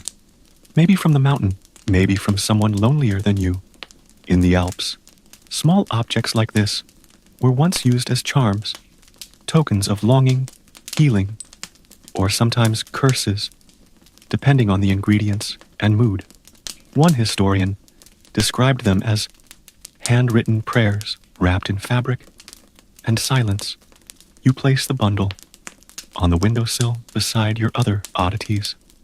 The bone comb, the river stone, the carved bird. They seem to welcome the company. The rest of the day unfolds slowly. You mend a boot, sharpen your knife, stir the ashes in the firebox until they surrender something usable. Outside, the sun reaches its peak and retreats again, like it wasn't quite sure what to do with itself. The wind returns in short bursts, still cold, but less confident. You wonder if it, too, is waiting for something. You make dinner from root mash, wild onion, and the last of the turnip shavings. It smells like endurance, tastes like possibility. You eat with your back to the wall and your eyes on the door, though you're not expecting visitors. Still, you check the traps again before nightfall, just in case. You dream of fabric-wrapped bundles, drifting down the stream like tiny boats, carrying silent messages from one lonely ridge to another. You wake to the sound of scratching, not inside, thank the gods. Outside, somewhere near the woodpile, rhythmic, purposeful. Either something is trying to get in, or something is trying to be noticed. You move quietly, slipping your cloak over your shoulders, stepping into your boots without lacing them. The door creaks as you open it, and the scratching stops. You stand very still. Then, just beyond the corner of the cabin, you see it. A fox. Not red like the valley foxes. This one is pale, almost silvery, with a torn ear, and a tail that looks like it's been dipped in ash. It stares at you for a long moment, then returns to digging under the woodpile, completely unconcerned by your presence. You watch. In Alpine folklore, foxes were said to be messengers between the living and the dead. Clever tricksters, yes, but also guides. If a fox came near your home and didn't run when spotted, it was either an omen or a delivery. The fox paws at something beneath the logs, then stops. It looks at you again, sniffs the air, and trots away into the trees, its tail flashing once before disappearing into shadow. You approach the woodpile, move a few logs, and there, wedged into the earth, is a rusted metal box. It's not old enough to be ancient, just old enough to be forgotten. Inside, a collection of items that don't belong together. A shard of blue glass, a small ivory figurine, a folded note too damp to read, and a bone button carved with a sun on one side, a spiral on the other. You sit down on the step with the box in your lap, listening to the wind move through the trees. The dog sniffs the figurine and promptly sneezes. You smile. You clean the button and place it beside yesterday's bundle. On the windowsill, you lay the glass shard in the sun, where it catches the light and tosses it onto the wall in small blue dances. The rest of the day is spent sorting. You reorganize the cupboard. You find 3 spoons you thought you'd lost. One of them is bent, in a way that suggests someone tried to use it as a tool. Possibly you, possibly the dog, possibly time itself. You hang the old herbs over the door, last year's dried nettles, the last few stems of sage.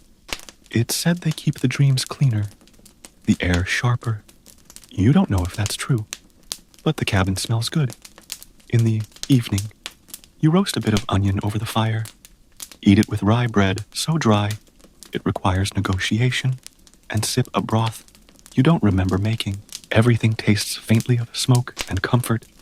The fox doesn't return, but that night, just before sleep, you hear something move outside, a crunch of snow, a whisper of paw or boot. You don't get up. You don't need to. If something's come to leave a message, it will, and you'll find it when the sun decides to wake again. You wake up with the feeling that something is waiting, not urgently, not impatiently, just there, like a guest sitting politely in your mind, hands folded, eyes forward. You dress slowly. The cabin is quiet. The dog hasn't stirred. Outside, the wind is steady, dragging faint trails of fog across the treetops, like a brush loaded with pale paint. You check the traps again, though part of you already knows. And sure enough, in the third one, the same trap that held the fabric bundle 2 days ago, there's something new. This time, it's a tin spoon, ordinary, but polished, too polished. Its surface gleams unnaturally, like someone spent a very long time scrubbing away all signs of ownership. Tied to it is a bit of red thread, neatly knotted. You carry it home in your hand, like a bird, not because it's fragile, but because it feels like it wants to be carried that way. You lay it beside the other items on the windowsill, the stone, the carved bird, the bundle with hair and time, the spiral-marked button. It's beginning to look like an altar, or maybe a conversation. The dog stares at the spoon, growls once. You both agree to leave it alone for now. You go about your morning, water from the spring, bread from the wrapped cloth by the hearth, still soft, surprisingly. You slice it, toast it on the fire's edge, smear it with tallow and dried plum paste. It tastes like effort, but good effort. Honest food. Then, without quite meaning to, you take out the old map. It's more an idea than a geography. Ink lines sketched over wool parchment. Each bend in the river, slightly different depending on who remembered it. The mountains are drawn large, exaggerated. You trace the path that curls around your own ridge, and beyond, there's a mark near the old monastery ruins. A faded X, and a note that reads only, Teller. You've never been there. Always meant to. Never needed to. Until now. The idea doesn't leave you. All day, as you tidy the hearth, patch the side of the boot that's been flirting with collapse, and scrub a pan that's given up hope. The map waits. Not loudly. Just there. Like that guest again. Waiting, patiently, to be invited in. In Alpine tradition, the term teller wasn't just for those who told stories. It also referred to someone who could read signs. Not from books. Those were rare. But from nature, weather, bones, dreams. Each village might have one. Or none. Or someone quietly pretending not to be. Historians still debate whether the title was respected or feared. Probably both. You wrap the map and place it under your cot. Not because you've decided, but because it feels like you will. Later that night, you open the door to let in some air. The sky is streaked with stars, and a moon so full, it looks like it's holding its breath. Somewhere far off, something calls once. Animal or wind, you can't tell. The spoon glints softly on the windowsill. You don't touch it. Not yet. The snow is gone from the path by morning. Or rather, what's left of it is soft enough to be mud. You lace your boots and squelch forward, like a person on a mission, even if the mission is currently titled Maybe. You pack light, a satchel with bread, cheese, dried apple, your knife, a bit of cord, the tin spoon. Because why not? You also pack the map, rolled, tied, and tucked in with the food. The monastery ruins lie a few hours' walk northeast, depending on how the mountain is feeling that day. The path starts clear, but soon narrows. Shrubs lean over the trail. A rock slide has rearranged a familiar corner into unfamiliar angles. You mutter to yourself as you step around a fresh stream that wasn't here last spring. The wind rises and falls like breath. About halfway there, you pause beneath a bent pine. One of those trees with more bark than sense. Someone's carved a small sun into its trunk. Not old, maybe a month. You touch it. Warm from the sun, rough to the skin. You wonder how many others are walking these woods. You wonder how many have left things for you to find, and how many things you've missed because you weren't paying attention. By the time you reach the ruins, the sun has begun to tilt toward late afternoon. The stones rise up from the hillside like teeth. Only 3 walls remain standing. The 4th crumbled long ago in a landslide, or a storm, or just the weight of forgetting.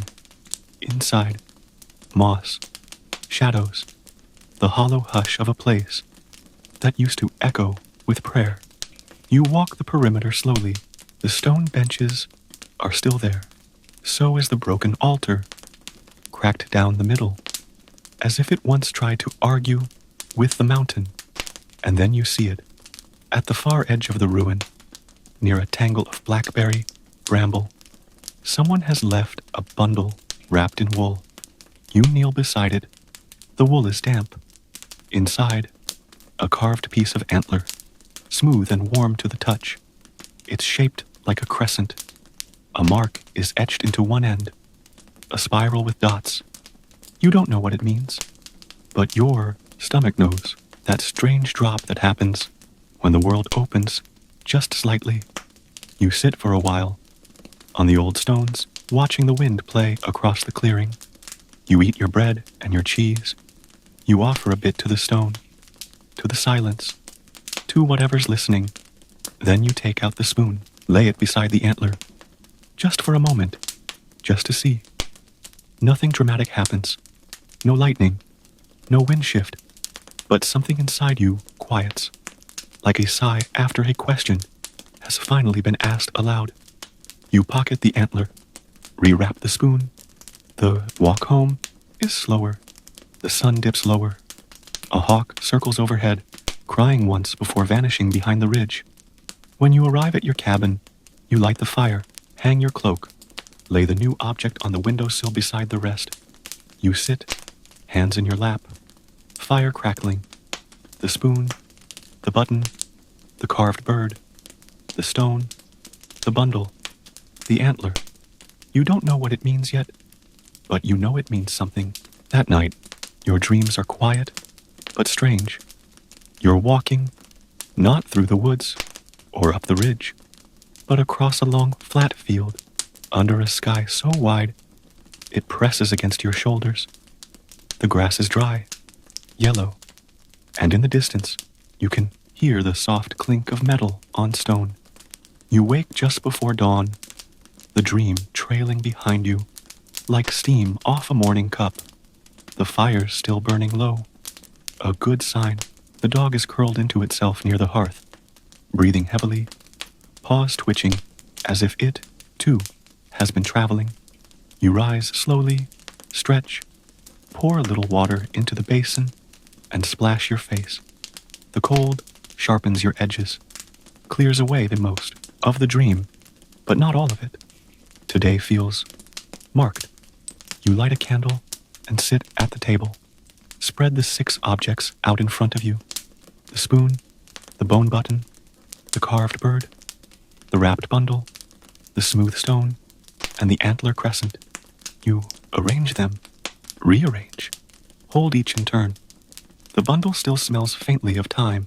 The spoon's red thread has darkened slightly, damp from yesterday's hike. The button reflects the firelight in its little spiral.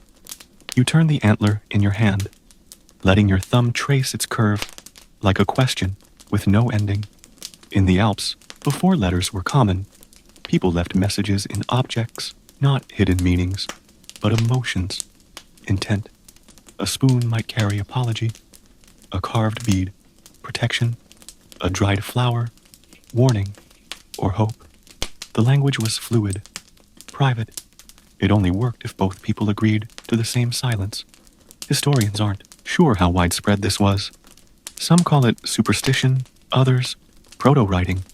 Some say it was never real at all, but here in your cabin, with these 6 strange items, and a sense of being watched gently by the wind, it feels real enough. You decide to walk south. There's a lake beyond the fir pass, a still one, half ringed with pine, and said to never fully freeze. You've only been there once, years ago. It was foggy. The lake never reflected anything clearly, even when the water was still. You pack the objects in your satchel, one by one, tied in cloth, gently, carefully. You take food, your knife, a coil of string, a dried sprig of sage, and the map. You leave just after sunup. The trail south is narrow and rarely used. The trees grow close together, crowding the path with needles and long shadows. It's quiet enough to hear your own footsteps press into the softened earth. By midday, you stop to eat. A corner of flatbread, slice of smoked root, a few dried berries. It's not celebratory, but it's enough. A raven lands on a tree nearby, watches, tilts its head. You offer a crumb. It doesn't move closer, but it doesn't leave either. You keep walking. When the trees finally open up, the lake is just ahead, just like you remembered. Quiet, still, rimmed in stone and pine. But this time, the water is clear. You kneel by the edge and unwrap the 6 objects again. Lay them on a flat rock in the order they arrived. The spoon, the button, the bird, the bundle, the stone, the crescent. The wind is barely moving. The surface of the lake mirrors the sky. You hesitate. Then, one by one, you offer the objects to the water. Not dropped, not tossed, just placed, gently, so they float or sink on their own terms. The spoon disappears first. With a ripple, the button follows. Slower, the bird bobs, then sinks with surprising speed. The bundle drifts a moment, unravels, and vanishes. The stone goes quietly. The antler crescent lingers, catches the light, then slips beneath, like it was never carved at all. You sit there a while, watching the rings widen and fade. You don't feel different, but you feel done. In old Alpine practice, lakes were seen as thresholds, a place to leave behind burdens, curses, wishes, or stories that had nowhere else to go. Some said the water listened. Others said it merely held space. You sit until the sky dims. Then you rise, bow slightly, because it feels right, and begin the walk home. You return, in near dark. Light a fire. Boil water. Watch the dog stir in its sleep, stretch, and tuck itself back down without opening its eyes. You hang your cloak. Remove your boots. Sit by the fire. There's nothing on the windowsill now. Just light and quiet. The next few days are slow. Not empty, just slow. You tend the spring channel, now running steady and clear. You patch the fence again, after a goat that is not yours decides to test its integrity with headbutts and determination. You write a note to its owner, then burn the note because it's too sarcastic for paper. The weather shifts constantly. Sun, fog, wind, one brief flurry that feels like winter's last insult. You take it all in stride. You sort herbs, set new roots to dry, crack open the last jar of preserved mushroom stew, and find, to your surprise, that it's still good. Miraculous, really. At night, you sit by the fire and sometimes hum a tune you don't remember learning. And you dream, not of fields or footsteps now, but of water, ripples, a face just under the surface you can never quite see.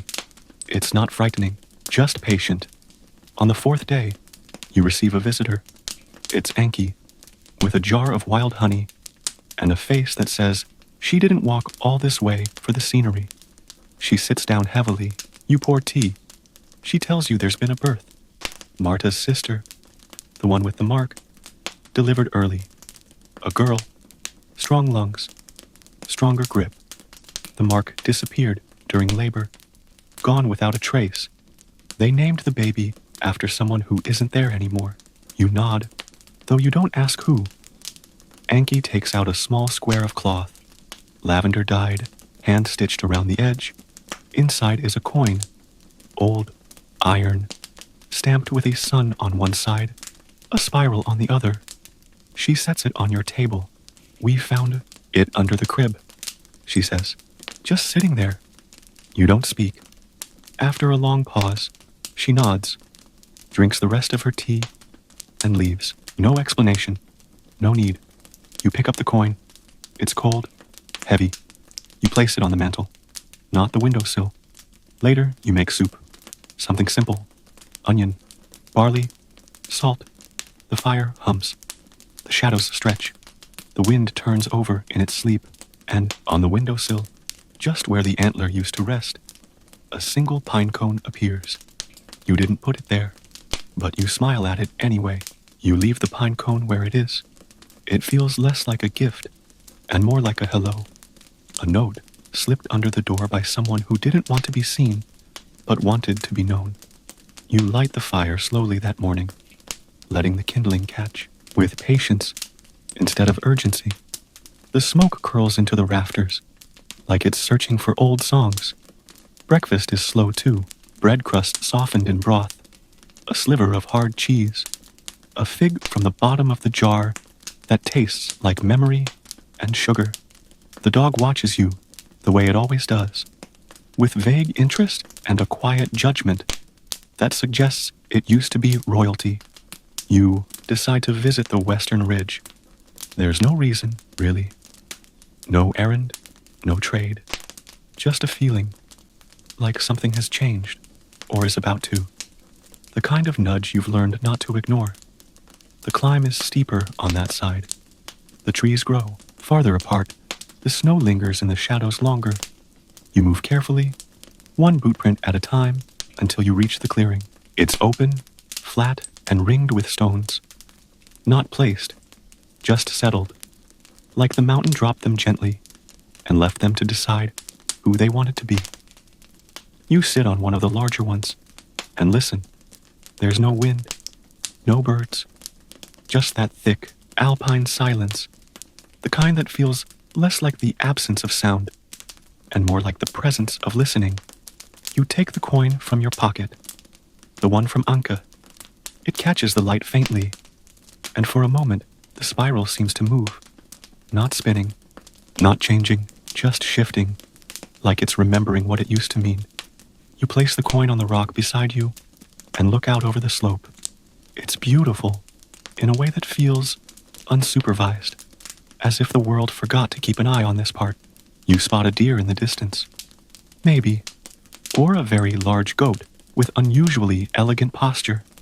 In Alpine tradition, coins left on stones like these were sometimes offerings, not sacrifices, just acknowledgments. I was here. I am listening. I do not know, but I am trying. You leave the coin, not because you want to get rid of it, but because you don't want to carry everything.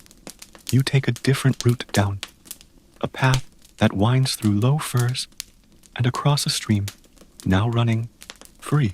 The snowmelt has loosened the stones, and you step carefully, arms out for balance. Halfway home, you find a bundle tucked in the crook of a tree, wrapped in red cloth, tied with simple twine. You open it, expecting what, exactly? Another token? A message? A riddle?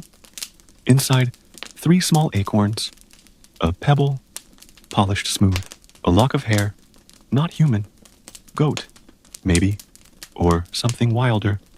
You wrap it again, carry it home. At the cabin, you add it to the mantel. Beside the coin, beside the pine cone, you make tea with sage and dried berry leaf. You sit.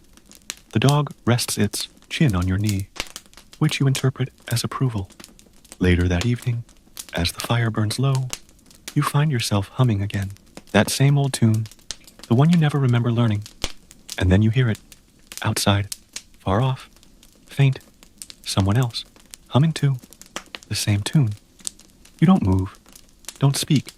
You just close your eyes and listen as the melody rises through the trees, like smoke looking for a sky. The next day, you chop wood, not because you need it exactly, but because it helps. The rhythm, the clean break, the satisfying thud as each log splits and falls apart under your effort. You stack them neatly, without fuss, without thought. The axe handle is worn smooth where your hand always holds it. You wrap the grip in fresh leather, soft and tight. It creaks as you pull it taut, a small repair for something that serves you well. You remember a saying from an old woodcutter you met as a child. Never trust a cabin with no axe marks on the doorframe.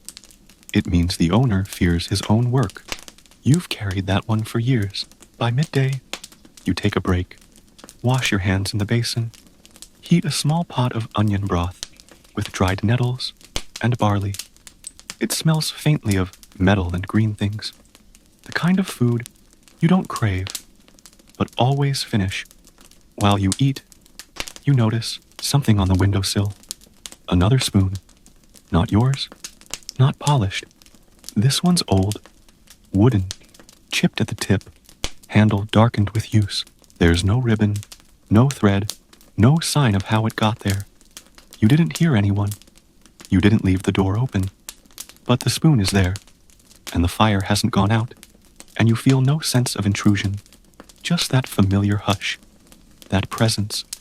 You set it gently beside the pine cone. Later that afternoon, the sky darkens with clouds.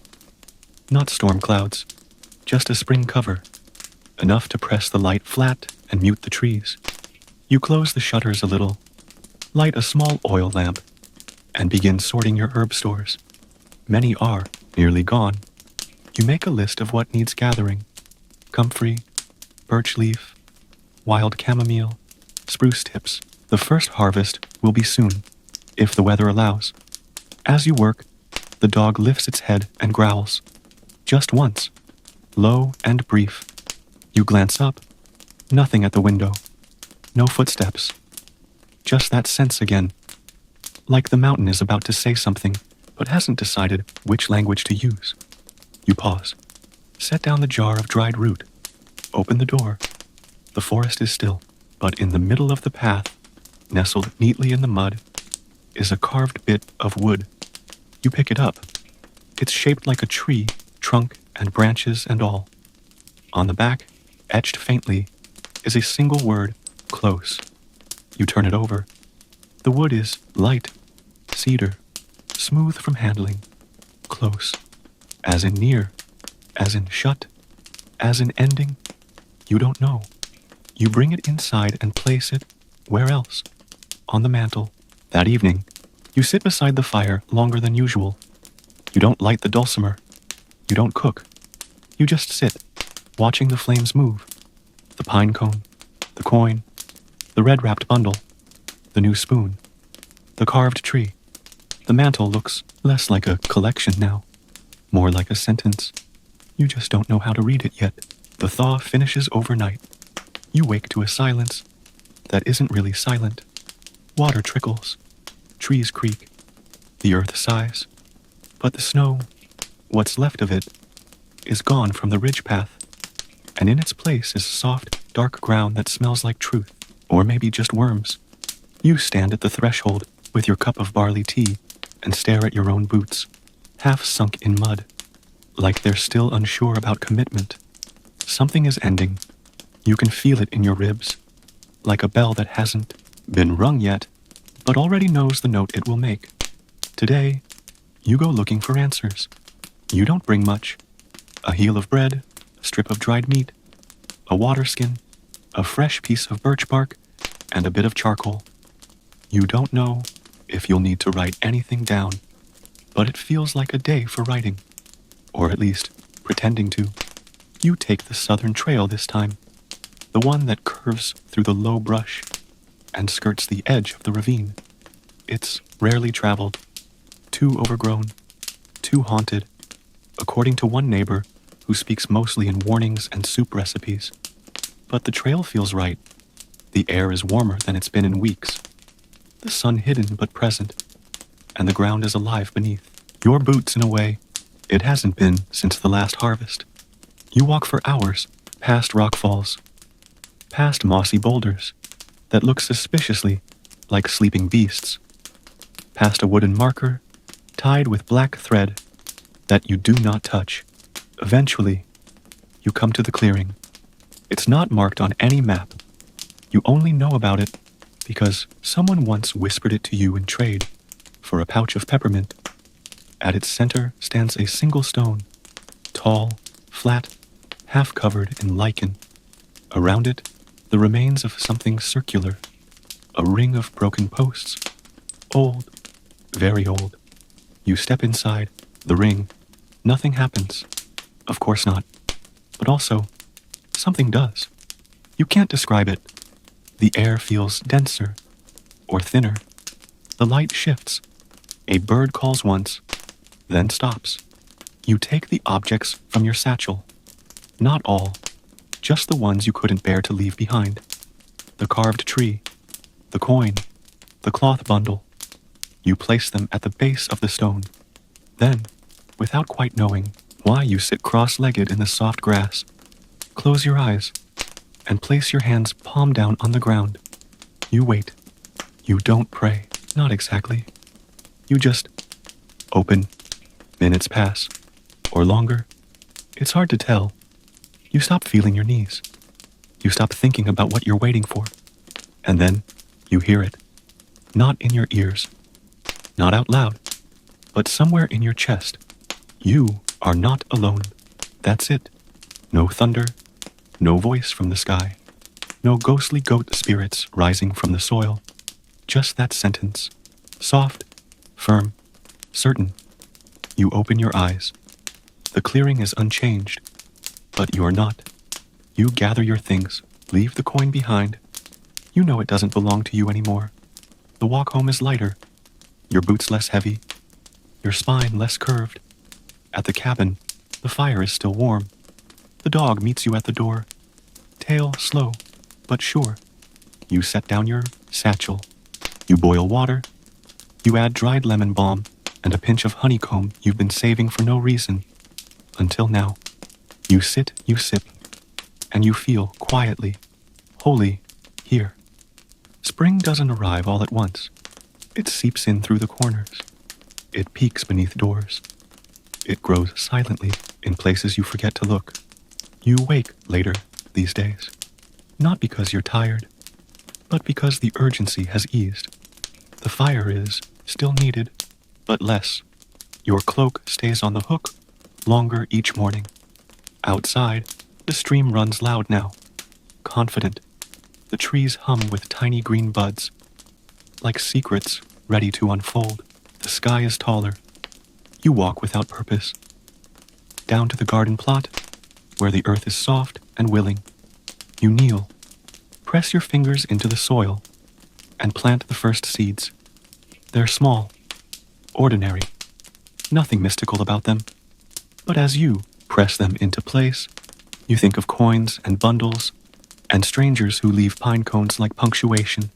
Later, you walk to the ridge again, sit on your favorite stone. The air is warm on your face, the wind lazy. Below, the valley is waking. Smoke from chimneys, distant laughter. Someone herding goats, with the grace of a sleepwalker. You stay until the sun begins to drift behind the peaks. Then you rise. You walk home slow, not because you're tired, but because there's no need to hurry anymore. The cabin welcomes you like an old friend. The fire is low. The dog sleeps deeply. The spoon is still on the mantel. So is the carved tree. You leave them there. You heat milk with cinnamon. You drink it by the fire. You hum just a little.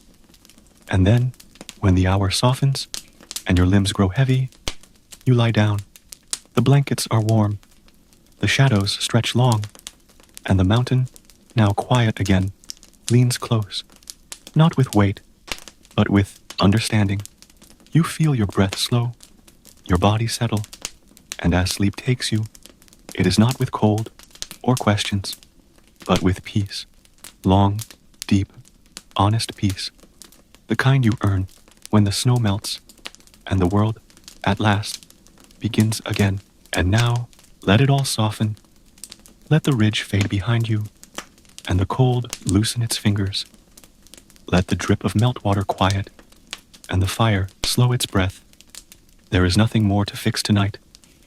No more fences to patch, no footsteps to follow, no bundles waiting on the path.